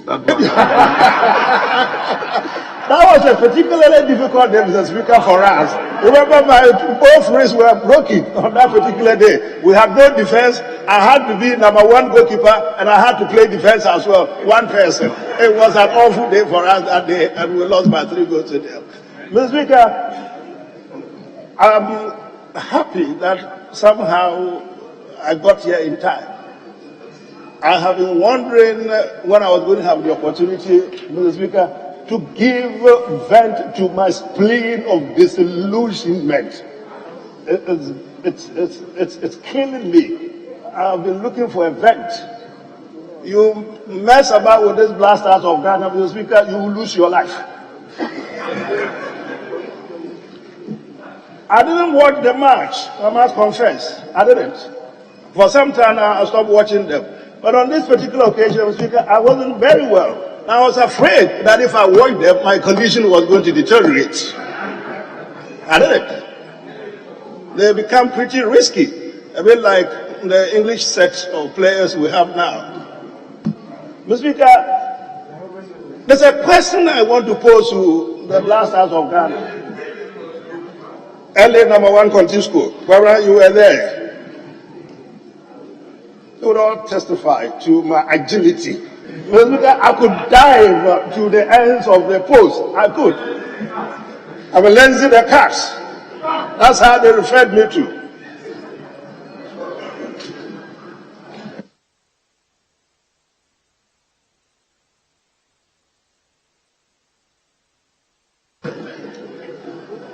Mr. Speaker, the question I want the management, the Blasters of Ghana to really answer to the people of Ghana is that what is it that they want from us? What do they want us to do short of carrying them piggyback? Mr. Speaker, 30, 23 so of them, we can't carry them. What do they want? What do they want? I mean, I heard my colleague talking about money and whatever. These guys are professionals. How much do they want from the nation of Ghana? And how much has the nation of Ghana, Mr. Speaker, not expended on them? I do not understand their mentality. I cannot understand it. Because of course, we're talking about the 70s, and we'll talk about the good old players that we all know about. Look at the team aside. Start from the late, I think, early 90s. Mr. Speaker, up to now, what kind of crop of players that, Mr. Speaker, Ghana hasn't produced? Why is it that the holy grail of football, African football, is eluded us for all these years? Mr. Speaker, I campaigned all along there for the appointment of a local coach. I met Kwesiapia on the flight sometime back to London. We had a chat. I told him I would do my own one-person campaign and ensure that he is somehow appointed.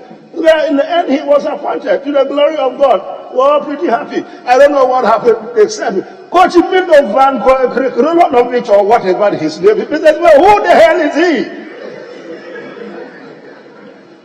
The man comes in one, you sack him, and then somehow somebody decides that this or whatever it is, it should be brought back together. Is the only thing that God gave to the football fraternity of Ghana?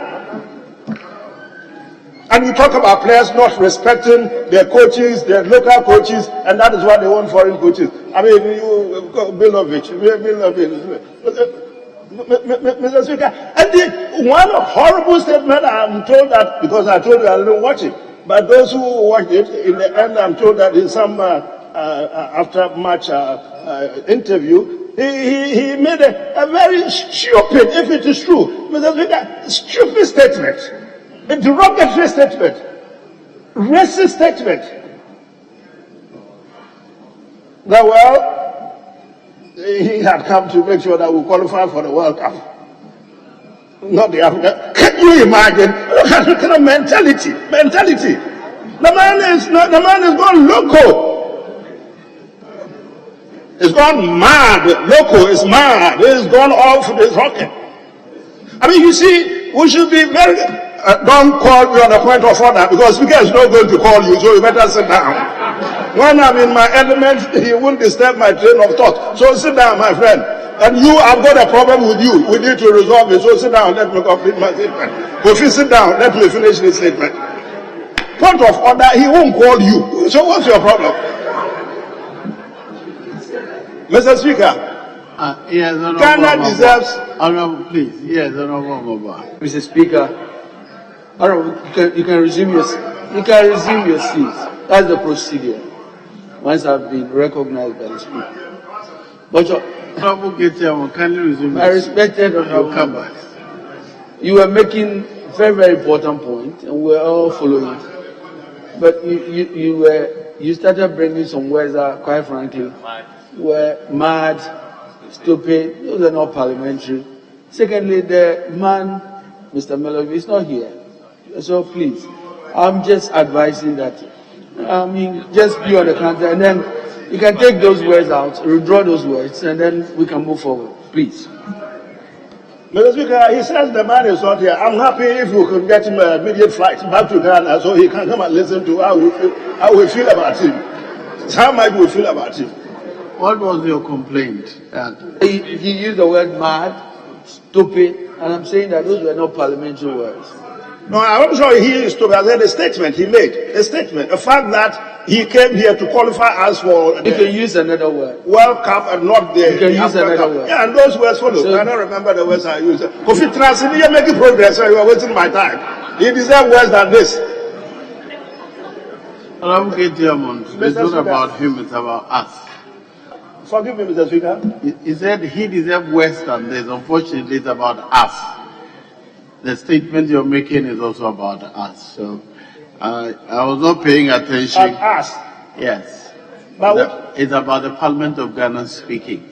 So I was not paying attention to the... Well, in that case, Mr. Speaker, I'm happy you didn't hear what I said. He's misinterpreted everything. I didn't say this. Mr. Speaker, he's got it all wrong. So I'm happy we can make some progress. I didn't say those if you use those words, kindly rephrase, but I direct that any such words be expunged from the record. Well, yes, the fact that he's born local and all those things, but he's racist too, Mr. Speaker. Yes, I think he said racist, if that is true. All right, the rest will be expunged at your behest, Mr. Speaker.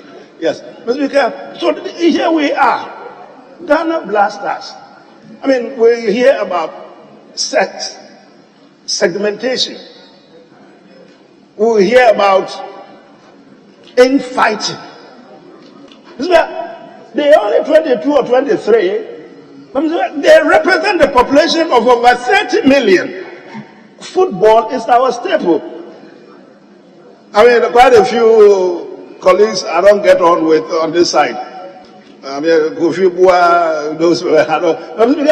notwithstanding that, we can sit in the same coffee room and watch football, laugh, and then when we get out of there, we can resume our hostilities. It is the only thing, Mr. Speaker, that brings us together as a nation. And yet the Blasters consistently, Mr. Speaker, let us down. AFCON, how do you call it? 2007, 2008? Remember that one? Mr. Speaker, as a modern reported me to President Kufuor that I'd made statements to the effect that they were messing with our hearts. So Mr. Kufuor, the president, should do whatever was in his power, I think, to punish me or something. I wasn't there, but Mr. Speaker, you know, even wars have years. Those who were there came and told me, my friend, you were in trouble. What about that? As a Mojan, they supported you to the president. President Kufuor, what about that? Well, the president has got so much national matters on his mind. I'm sure this one it would escape him. So I waited for a call, and the call didn't come. I've never been happy with Asamoah up to today. And come to think about it, look at what he did to you as a penalty.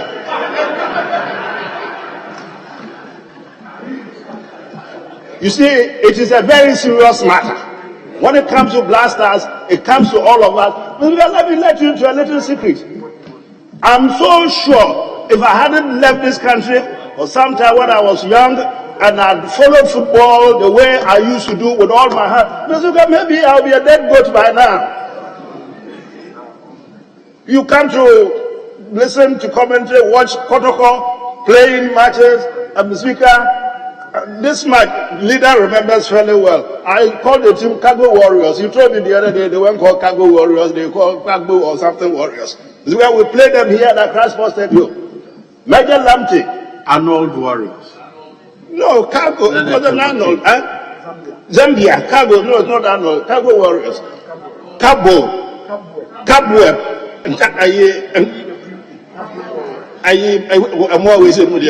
B. Cabo, it's fine. That's their name, Mr. Speaker. So we played at the Crossport Stadium here. We didn't have the international referee. There was a Major Lamptey Ghanaian referee, Mr. Speaker, who officiated. We scored as many as 5 goals. 3 of them were disallowed. I collapsed. I was only about, how many years? 10 years, whatever. Football is a very serious business in Ghana. You journalists, tell those who are placed at the helm of affairs of our football, they shouldn't mess up with the country. They shouldn't. If I'd watched it, I certainly would have died that day. My condition would have been worse. And I heard people, when I was lying in my bed, I heard people shouting all over the world, Ghana is the only country when we go to play, God has to come to earth to be our defender or our goalkeeper or our striker. I mean, God has got so much to do, but He's always calling to aid. Speaker, there was some little thing clip I watched on this. This guy, you know what I mean? I think he made the point. He said to the whole country that, listen, as far as he was concerned, it was a serious business today. What he was going to do was that he was going to eat to his fullest satisfaction 2 things. If we win, well, he's already had enough to eat, so there's no need eating again. But if we lose, what he knew we definitely were going to lose. He had already eaten, so he will just sleep. Those of you who want it. My friend says, Picasso, it shows how much passion there is about football in Ghana. Let them get a new coach. If they haven't already sacked him, the sports minister, if he's here, he should be here to be listening to this. Where is he? Where are you, the sports minister? You might be here. What's in the Americano? Sacking him if you haven't done that already, or you yourself will be sacked. Honorable Ketiamon, kindly conclude. Thank you, Mr. Speaker. Thank you very much. So, the government of it all is that they should take the country seriously. They should attend to playing football for Ghana seriously. Let's get good technical team. Let them be Ghanaians. Now it was a Ghanaian that's fine.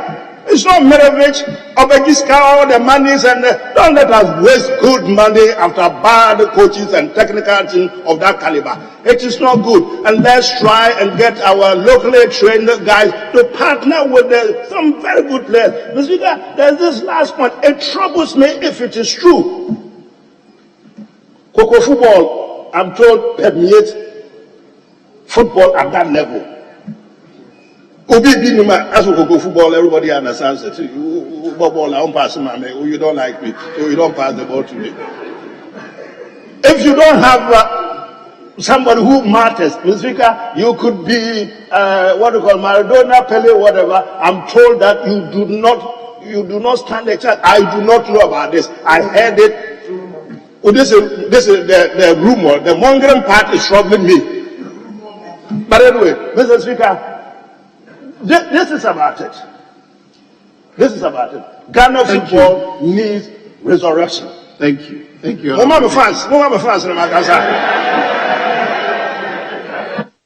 Yes, leadership now.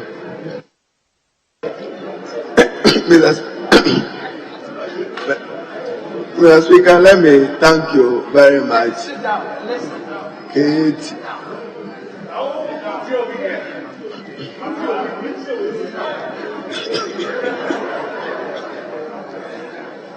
Speaker, let me thank you for the opportunity to contribute to the statement ably made by the ranking member for Youth and Sports on the abysmal or poor performance of the Black Stars at the 16th African Cup of Nations ongoing in Cameroon. And Mr. Speaker, to share the disappointment of Ghanaians in our Black Stars is certainly not encouraging, not the best, not inspiring, and does not even encourage us to want to invest more as we look forward to participating in Qatar, the World Cup in Qatar 2022 late this year.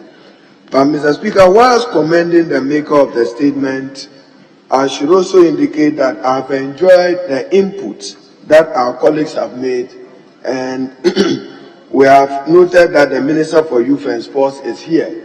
But Mr. Speaker, just to give my caution that we should manage this process gingerly, because we still have a major qualifier with Nigeria to determine our fate as far as the World Cup in Qatar is concerned. You have to play a major match, a 23rd match against Nigeria. So between now and March, how do you manage the transition of a coach whose performance you are unhappy about or you are dissatisfied about? And Mr. Speaker, to note further, and probably my strongest recommendation is, what is our objectives? And Minister, we are yet and we are unable to recover from the continuing humiliation of the Black Stars. And we need to take note of it and build a team. But Mr. Speaker, our expectations were also too high. What is the nature of the Black Stars of Ghana today? Minister, you know for a fact that you went into this game with our 17 debutants. 17 of our players were young players. So if you go in, the nature of your team, it was a young team. It's not the Black Stars of Abedi Pele, the Black Stars of Tony Yeboah, and the Black Stars of Samuel Osei Kufuor. No, you had as many young debutants as 17 in this particular category. To sack or not to sack, Mr. Speaker, I may not even offer an opinion. Local or foreign, I may not offer an opinion. But Mr. Speaker, the GFA management and the Ministry of Youth and Sports, how was Milovac determined? Mr. Speaker, the facts are that a committee of 3 was put in place and given 72 hours. At that time, Minister, you didn't raise questions, we didn't raise questions. Do you determine a coach 72 hours? So within 72 hours, a certain determination was made. And the determination was made of Milo. There are many other concerns that we can share. Then your technical bench, Minister, when you came here and made a statement and asked for national support, we assured you, but your technical bench, beyond the coach, the like of Tony Balfour, Tony Yeboah, Samuel Osei Kufuor, Stephen Appiah and Co., they are all still around. Even if you want to constitute them into some advisory group to assist, they can. But Mr. Speaker, our difficulty now is where the minister is confronted with a witch's dance. If he dances forward, the father will die. He dances backwards, the mother dies. So he has to be dancing in the middle. Does he have a mandate and authority to dismiss a coach? Does the Minister for Youth and Sports have the authority and mandate to dismiss the Minister for Youth and Sports? It's the FA, not him. But he reflects our disappointment, he, the Minister, because he's in Parliament. How I wish Parliament could just pass a resolution and say that go home. But we cannot, because we must follow the specific rules and regulations governing football. We are not happy about his performance, but we have a major transition between now and when we face Nigeria in the World Cup qualifiers. And Mr. Speaker, it is also true that probably, I just give you 2 examples. There are, if you take Comoros, the country which managed to disgrace us, 3-2. Mr. Speaker, they don't have footballers even in Europe. But in Ghana, a minister, we have to think deep. The relationship between the ministry and the GFA in the name of autonomy. There are many qualified Ghanaian footballers like Wan Salisu of Southampton, Tariq Lamptey of Brighton, Hassan Odoi of Chelsea, Afenye Jan of Roma. Brilliant Ghanaian footballers recognized at the world level. Yet none of them was recognized by your coach, recognized by your technical bench. What kind of scouting did we do in Europe in preparing the team? When you are concluding, then you share your view. I know the citizen thing, but at the point he said that if that country didn't favor him, he will opt for us. That is also on the title. But Mr. Speaker, I'm just saying that in Europe, you have all these players who are recognized, including much more talent. Then, Mr. Speaker, when did they assemble? When you say Black Stars as a team, they didn't gel as a team because they didn't play together as a team. That was part of our problem. How can you make a substitution at 90 minutes? Then ask the player to warm in and walk out. We saw him do that. Then even when you suffer, Mr. Speaker, the disgrace of Congo was largely because of the early conceding that goal in the 4th, 5th minute.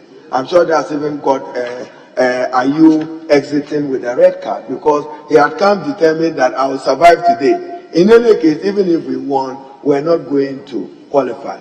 So, Mr. Speaker, my first advice would be that let's show sportsmanship.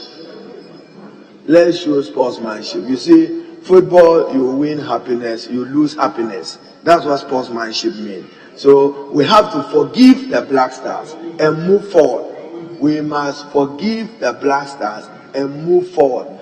You see, Mr. Speaker, and to my senior, the Honorable Katie Hammer, when your milk pours down, can you take all of it back? You don't cry over spilled milk. So, Mr. Speaker, I think we must endeavor to find a heart of forgiveness for the Black Stars, for its management, and manage the transition. But task the minister and the FA to work to transition the coach, work to transition him. Because between now, you don't want us to blame you if Nigeria beats us or defeats us and say that their jollof was already better than ours. They have added football to it. That will be another trouble for you.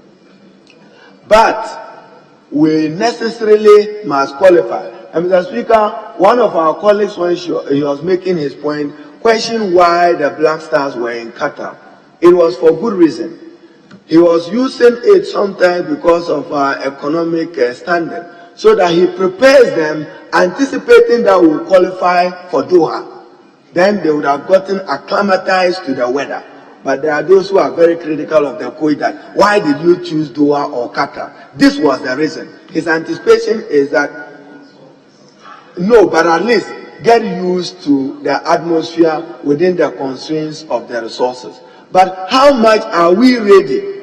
How much are we ready to pay for a Black Stars coach? I know that there were efforts to get Hervé Renard, if you remember, the one who led Ivory Coast and Zambia into winning those cups. Nothing was heard of it, and that was it. So probably we should have a mix of the coaches. Yes, make use of our local talents. Where it is necessary to use a foreigner, I don't think that we should rule it out completely. But at least we should make the best use of it. Then, Mr. Speaker, in concluding, football generally, we are not branding ours well. I have repeatedly said it. Today, the English Premier League appears to be about the most competitive football regime in the world, even though you have La Liga and others wanting to compete, because they have branded it. There are more Chelsea supporters in this house than there are Apimbeba supporters of Kotoko here. For BIA, Mr. Speaker, there are more. I'm sure some will quarrel with me if Man U was defeated, than when they hear my own way, RTU are defeated. And Mr. Speaker, there are those of us who just love football, not the trophies. And Katie doesn't belong to that category because of a wounded goalkeeper yesterday that he was.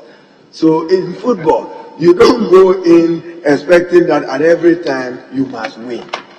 Let us recover very fast, and build the Black Stars as a team. Explore the opportunities of those new other talents elsewhere that can be built to get it done. But our task is that the Minister for Youth and Sports, it appears that the Ghanaian people have passed their judgment over the coach. But manage it as a transition, because you have a match ahead of you. But as for reorganizing our football, you have a cumbersome duty. Football in Ghana is virtually dead. Now, even if you go for a Kotoko House of Hope match, enthusiasm, Mr. Speaker, very, very low. Then the local talents, what the Honorable KT observed, there are many talents that are ignored for reasons that we cannot understand, and for reasons that we must demand explanation. Because we also watch them on TV, and we can know that this is a bright player or a good player. Yet when you are calling, they are not called. So the Ghanaian people will ask you that, how come this particular player is not featuring at the level of the Black Stars? Mr. Speaker, I see that we have spent considerable time on this particular statement.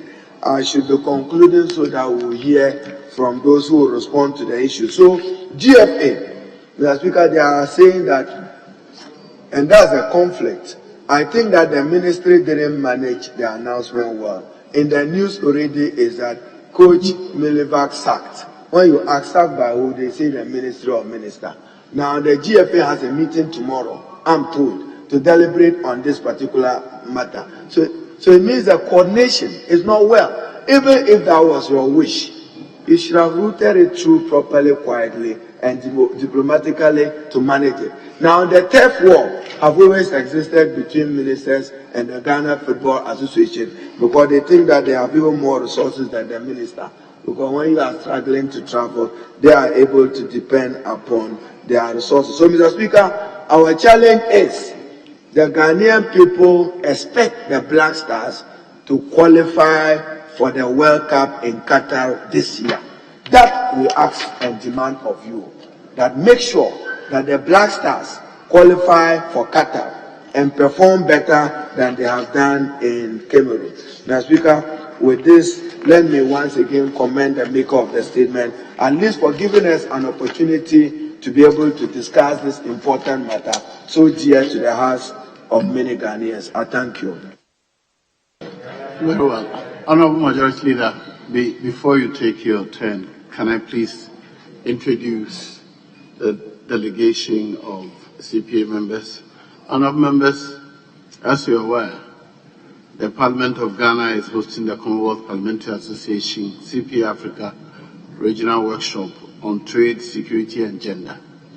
Today I have the pleasure of acknowledging the presence in the public gallery of this chamber, delegates from various sister countries attending the workshop. There are honorable members of Parliament from the United Kingdom, Nigeria, Seychelles, Cameroon, Mozambique, Malawi, Zambia, Kenya, Sierra Leone, and the Gambia. They are accompanied by some staff of the CPA UK branch. Honourable members, on behalf of this august house, I once again welcome them to our country. May I request that the delegation be on their feet so members will acknowledge them.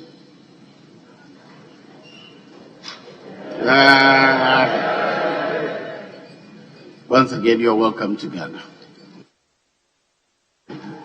Now, Honourable Majority Leader, you may conclude before the Minister responds.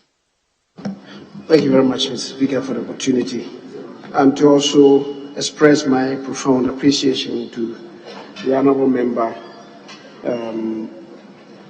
of Parliament for South Tongue, the Honourable Kobina Woyome, for bringing this statement to the House, in order for us all to appreciate the enormity of the situation before us.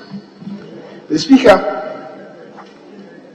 the last time that the Black Stars won the African Cup, the tournament was in 1982 in Libya. Mr. Speaker, that is some 40 years ago. We kept living on our past glories. When we first won in 1963, 1965, Egypt had not won any.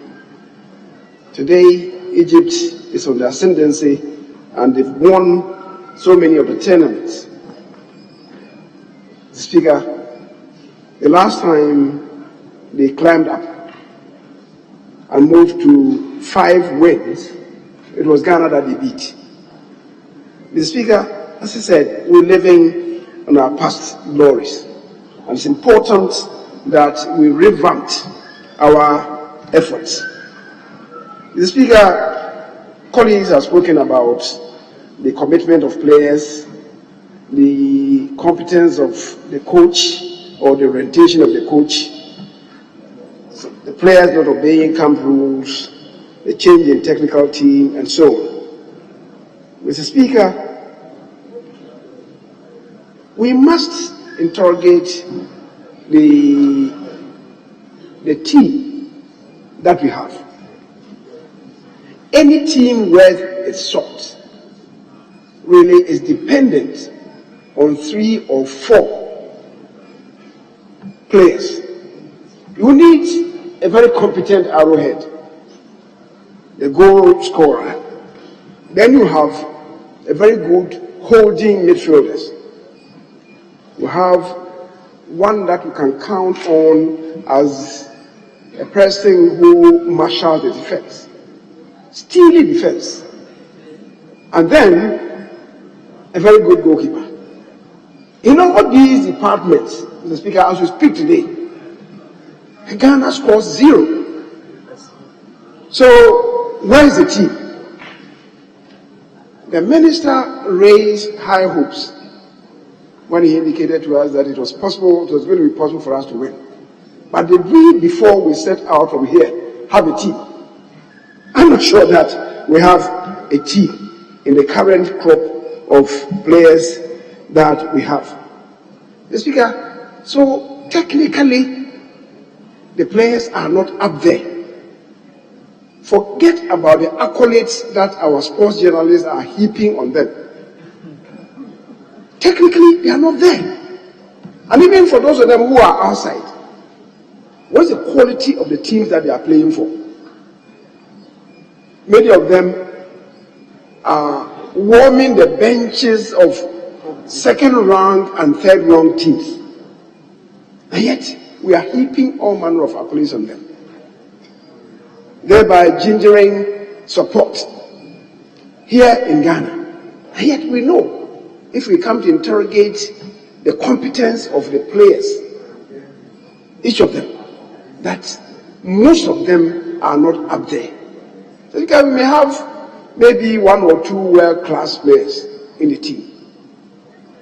But is that enough to win tournaments? I watched just 2 of the games that they played. I would say to myself that the one that we lost against Comoros perhaps was our best match, even though we played short of one person, of one player. Yes, because so if a team is not technically sound, then we want to have good tactical play. And that then will call in question the competence or the pedigree of the coach. Mr. Speaker, the coach that we had, the question to ask is whether, as of now, he measures up there. Mr. Speaker, we've spoken about our own football development, graduating it from codes through schools and colleges, universities, the local leagues, and indeed the training facilities. Mr. Speaker, I would say to us that if we want to measure the quality of players that we have today, and we went back 20 years, most of the players that we have in the Black Stars today will not even qualify to play in the reserve teams of Accra Zobok or Kotoko or RTU in those days. And for such, you need to bring the players together to train for a longer time than the 1 week or so that maybe we had for the team. Mr. Speaker, the efforts will not amount to much if we did that. In 1965, when we won the second time, the tournament, and we realized that we had dropped, and we needed to win in 1978, it was agreed by the then FA that we should play just 1 round of the league. And then we took the opportunity to assemble the team. At the time, those of them that we thought were very established stars, the Danopons and Odames of that era, were dropped. And that was how come we brought in the younger generation, took them to Brazil. For about, they camped them there for about 2.5 months. They came to play the local league, the local clubs. I remember the second match that they played against Defense Stars. It was difficult for them to win. Then we realized that, yes, we were trying to shape them up. They were not up there. They went back. When they came back, they played the same Defense Stars and humiliated them. and realize that we have been able to get the team to some level. So into the 1978 tournament, which was played in Ghana, we were very hopeful. And indeed, all the teams that we met were able to overcome them. In 1992, when, again, for a long time, we were not making much progress. After the humiliation, won the trophy in Libya in 1982. Between and 1982, it was difficult for us. We were not even qualified. Then we introduced Bukar Saizi. We must look at the coaches that we also engage. Bukar, when he came, was a very hungry coach. We left the entire team to his charge and was able, within a very short time, to bring them up. That is how we should be scouting. If you are going for foreign coaches, those are the type of coaches, the hungry ones, who want to add to their CV, that you should be bringing, not established ones. The established ones, when you bring them, they will not be able to deliver, and they will tell you that, well, we had very little time. Mr. Speaker, the same thing goes when Nigeria, for instance, went to the World Cup and did very well. That was when they introduced Clemens Westerhoff, a very hungry coach. They brought him. The first match that he played, in fact, he went with them to Algeria. The first match they played, they were humiliated by Algeria. But Nigeria managed to play in the finals against the same Algeria. Algeria at the time, Shildon, Rabah Majer, and the others.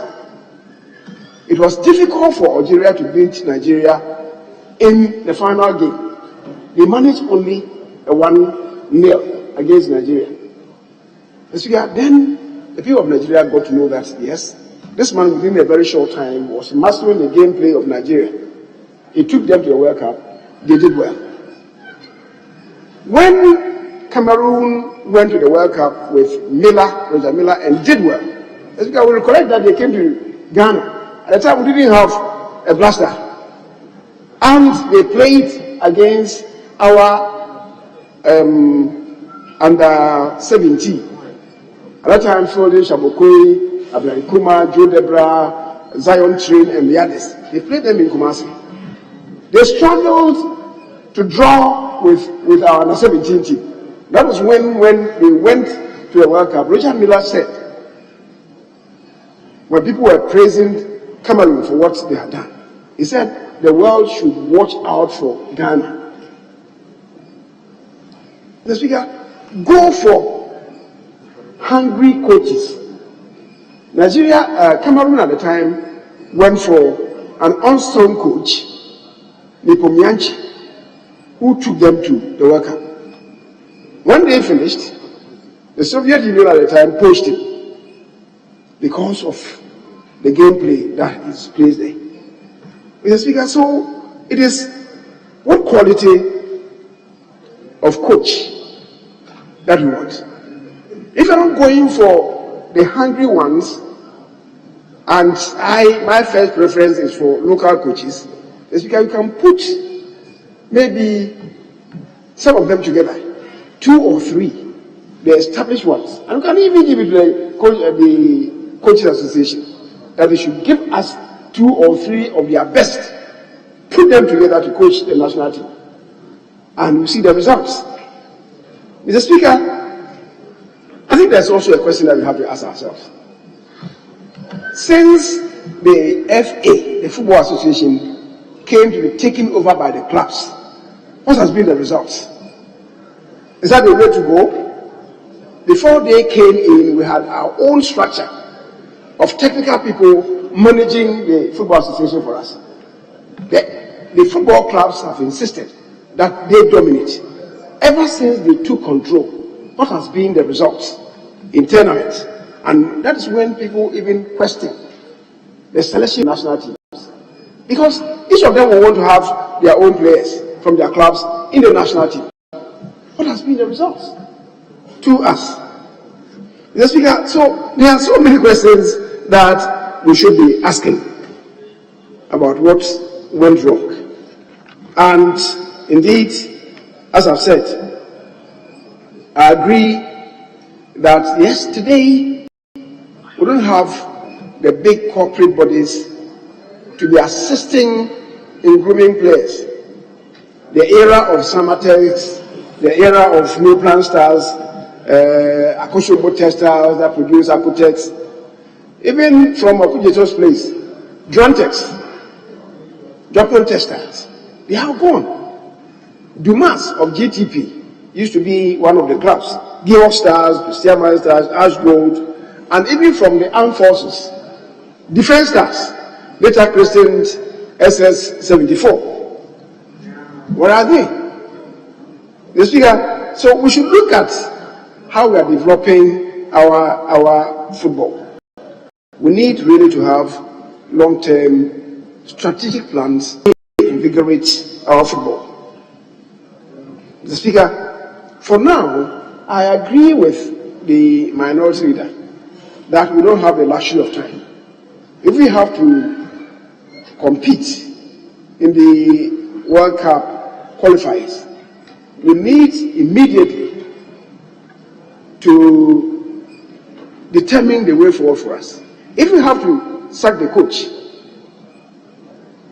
let it be swift to introduce new coaches who then will have at least 5 weeks or so to get the team together. If, on the other hand, we want to leave him, then scurrilous attacks should also cease, because that will also demoralize the man. My own preference, though, is that the two Ghanaian coaches who are outside, Tanko is the deputy coach to Dortmund, and his pedigree is high. Ibrahim Tanko. Mr. Speaker, so if we have to give the Black Stars to him, I believe he's one person who can deliver for us. But let's handle the matter gingerly. And I think, I understand the FA's meeting tomorrow. If they have to get rid of Milo, because maybe he's wounded and his crest is falling, let's do what is needful.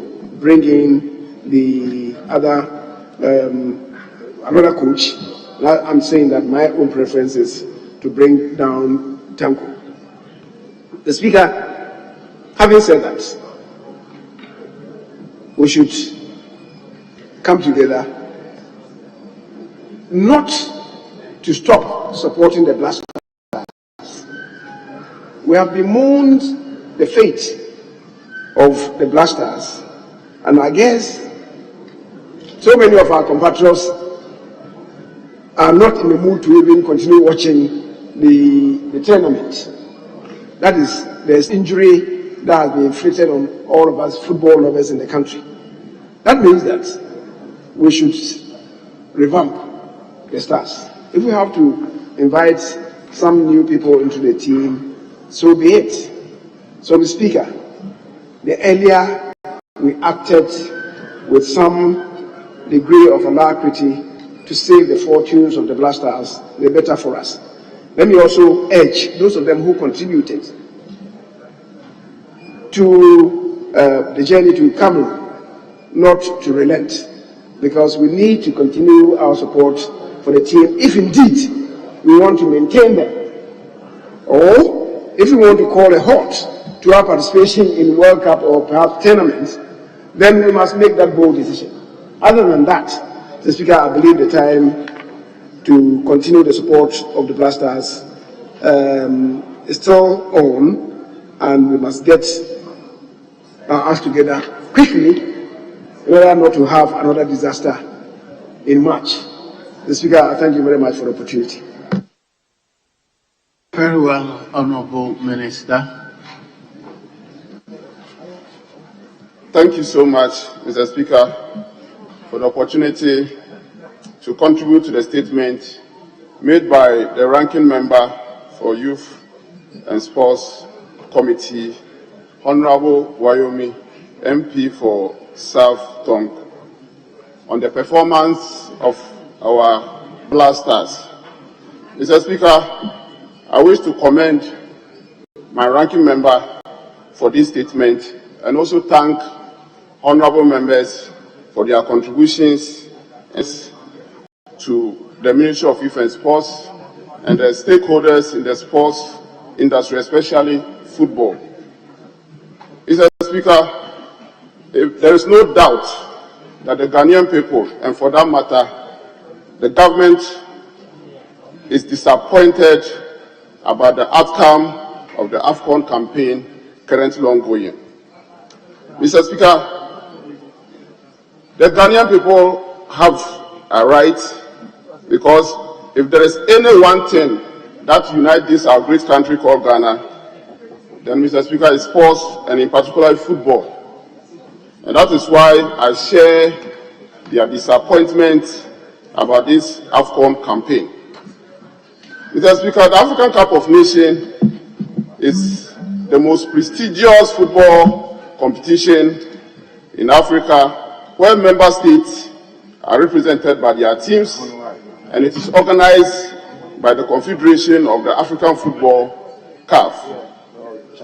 Mr. Speaker, Ghana qualified for the AFCON, or the African Cup of Nations, for a record 9th time, and was set to battle other African countries in this continental showpiece, scheduled in Cameroon from the 9th January 2022 to 6th February. Mr. Speaker, knowing the huge task ahead of us as far as football is concerned, that is our qualification to the current AFCON, and also our qualification to the World Cup, our participation in the AFCON, and also eventually, if we qualify for the World Cup, our participation, His Excellency the President of the Republic of Ghana, Nana Addo Dankwa Akufo-Addo, launched a fundraising corporate support to support our national team, which the target of which we're trying to raise was $25 million. Mr. Speaker, for the record, because I heard my colleague Honorable B.T. Baba mentioning that the Black Stars was given $25 million to participate in the AFCON, and they do not perform. And for the record, I have to make the clarity that the $25 million was a fundraising drive to raise an amount to be able to support the various sporting events that I've just mentioned. But it is not the amount that was given to the Black Stars for the AFCON campaign. Prior to our departure, the national team departure to participate in AFCON, I was in this August House, and I made a statement appealing to all Ghanaians, including honorable members, to support our national team, and I took the opportunity to announce to this House and the people of Ghana that out of the fundraising drive seeking corporate support to support our national team, the ministry has been able to realize $2 million out of the set target of $25 million. And I made that clear, and I want to use this opportunity to also set the record straight. Mr. Speaker, preparation towards the AFCON. The GFA submitted a plan to the ministry for consideration, preparation, and our participation in the AFCON. The plan was to camp in Qatar, Doha. And the ministry, the GFA gave reasons why it is important to go and camp in Qatar. And as explained or stated by the minority leader, one of the reasons why the ministry agreed with the GFA for the team to camp in Doha, Qatar, was the reason being that Ghana have opportunity of qualifying for the World Cup. And we are currently going to play Nigeria. And if eventually we have opportunity of qualifying, it's only important that our players are acclimatized. They are used to the environment where they are going to play if eventually we qualify for the World Cup. Mr. Speaker, the team left Ghana on the 24th of December for the camping. Unfortunately for our team, the whole plan was the whole contingent, the playing body being able to arrive in Doha, and there was a plan of playing 3 matches so that the team would gel, they will be used to each other and be able to play. But unfortunately for the entire game, FIFA gave a ruling, and we have majority of our players playing in the various clubs across the world. A majority of them are in Europe. And FIFA gave a ruling that the clubs can still keep their players until 3rd January, when we have already scheduled friendly matches against Egypt, against Algeria, and also a club side in Doha, in Qatar. But because of this turn of events, the team was only able to play the friendly against Algeria on the 5th January. After the entire contingent, Ghanaian contingent, the team arrived on the 3rd at the camping site in Doha, Qatar. Mr. Speaker, at the tournament, the Black Star was put in Group C with Morocco, Gabon, and Comoros. And unfortunately, as I said, the Black Stars could not win during the group stages and managed to draw with Gabon. And that is very sad. As a minister responsible for youth and sports, knowing the support, the mobilization, getting the entire country behind the team, making statements here from across the divide, everybody was on board, the entire country was supporting, corporate institutions was also supporting, making sure that everything that the team needs, government will be able to provide to the team. The outcome was disappointing to government and especially my good self. As a result of the poor performance at the AFCON, government, through the Ministry of Youth and Sports, invited the GFA to brief the ministry and government to see the reasons why this poor showing. At the emergency meeting with the ministry, the GFA gave the reasons that I've just enumerated as one of the reasons why, some of the reasons why we do not progress at the group stage at the competition. The ministry advised the Ghana Football Association to look into the Black Star Management Committee, and we believe and we share the sentiments of the Ghanaian people that the way the organization was done, and also the technical bench, the GFA indicated that they are yet to prepare their report and submit to the ministry. But the report, which was submitted by my able deputy, who was the leader of the delegation from the government side and the Ghana contingents, based on that report, we advised the GFA to review the technical committee and also look at the Black Star Management Committee. There was an engagement before this announcement. So for the record, the minority that indicated that I should have met the GFA, I want to put it on the record that this meeting was held between the ministry and the GFA before the announcement. And because the entire country disappointed the technical bench, the GFA Black Star Management Committee, we asked the GFA to look into those concerns. Mr. Speaker, government is making efforts, and the ministry have put together a technical committee to look into sports development in this country. We know when we were growing up, I know when I was in Salaga Secondary School, anytime there is inter-schools, that is the avenue or that we use, the country used to select talent. 6 long jump, triple jump, football. Government have put together a strategy. Honorable Minister, kindly hold on. Yes, leader. Mr. Speaker, this one I have to seek your leave and indulgence. For a Minister of State, I shouldn't do this to him.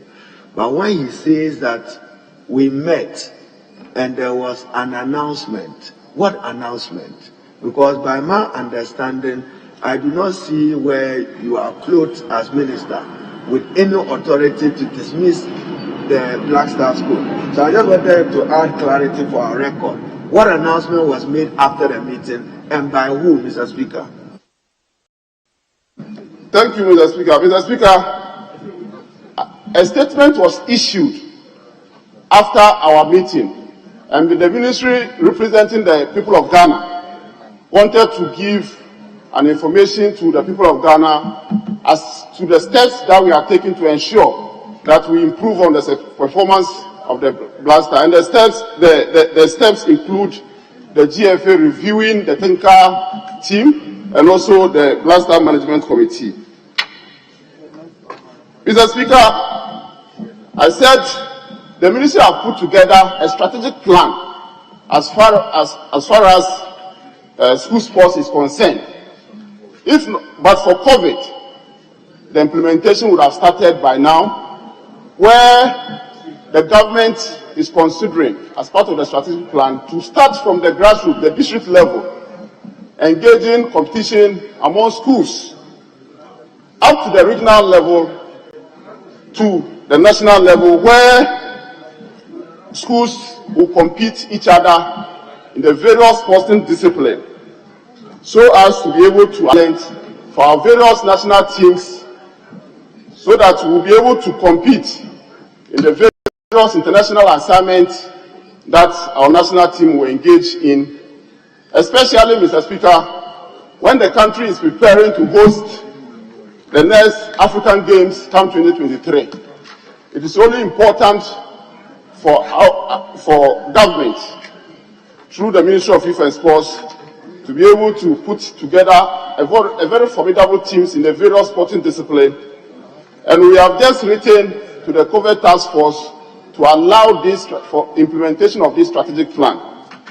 Mr. Speaker, various speakers have raised concerns about whether the Blaster have the caliber of players to form the team.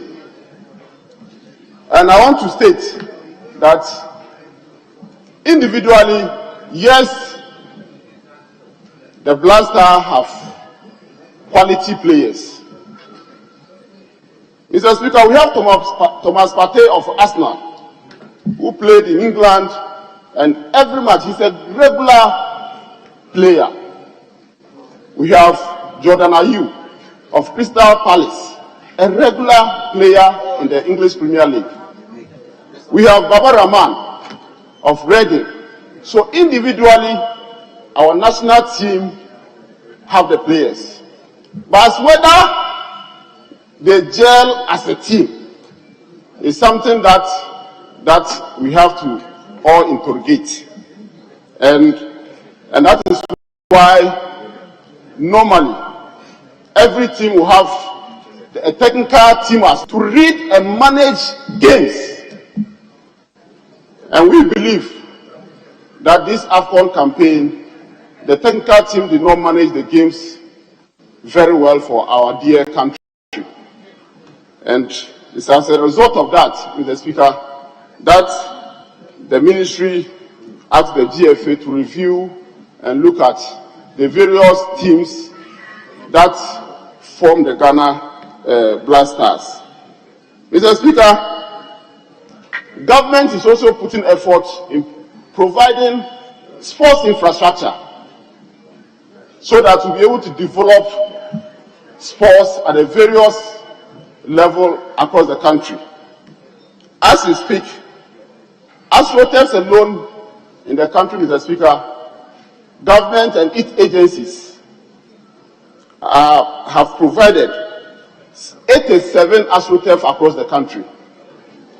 There is also 10 youth resource centers that currently government is constructing in the then 10 regions, of which there are various stages of completion.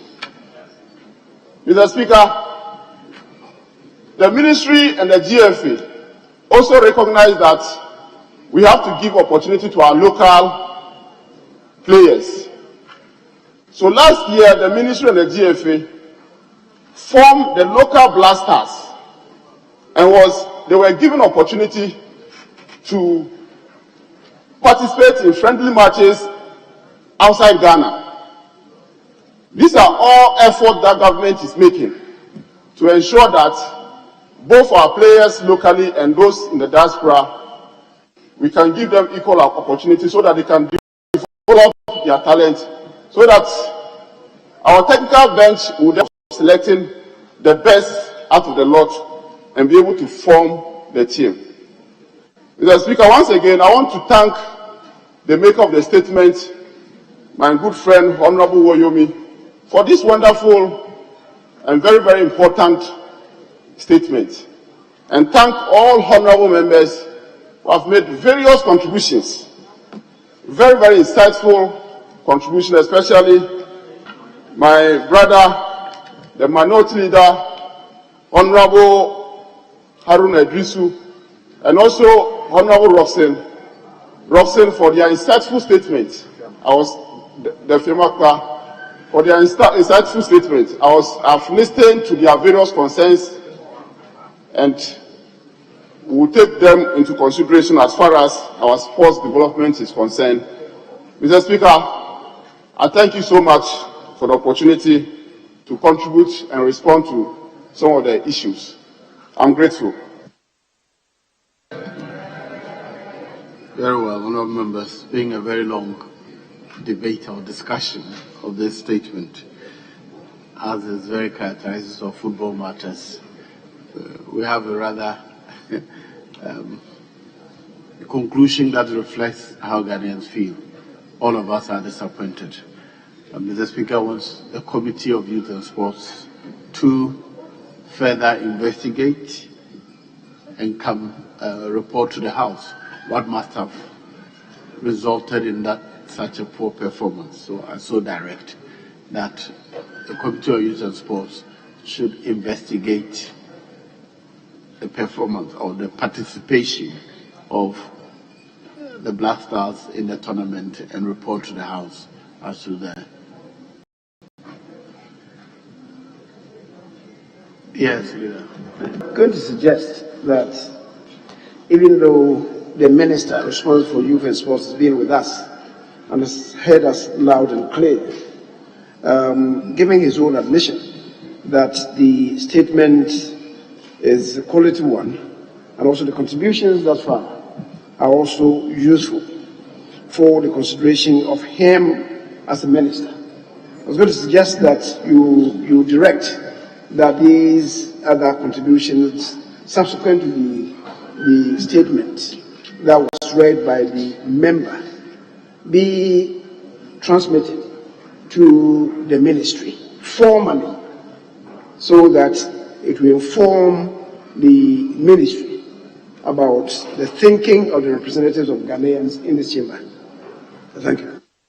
Yes, the order so made shall be directed to the Ministry of Youth and Sports. So the committee will investigate and report to the House. Yes, there's another statement admitted by Mr. Speaker on accommodation crisis in our public universities, Honorable Adams Salam, Abdul Salam, member for New Edubiasi constituency. Yes, honorable leaders, what's your position? Shall we proceed with that one? Yes. Yes, Speaker, I was just engaged in some verbal communication with the minority leader. I believe this is also a very important statement, and I would suggest that we take it to tomorrow. Yes, Honorable Minority Leader. Mr. Speaker, your leader was trying to reach me. I have to find out from the maker.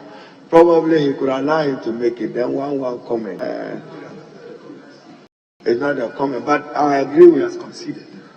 No, but I don't have his mandate yet. Now I have.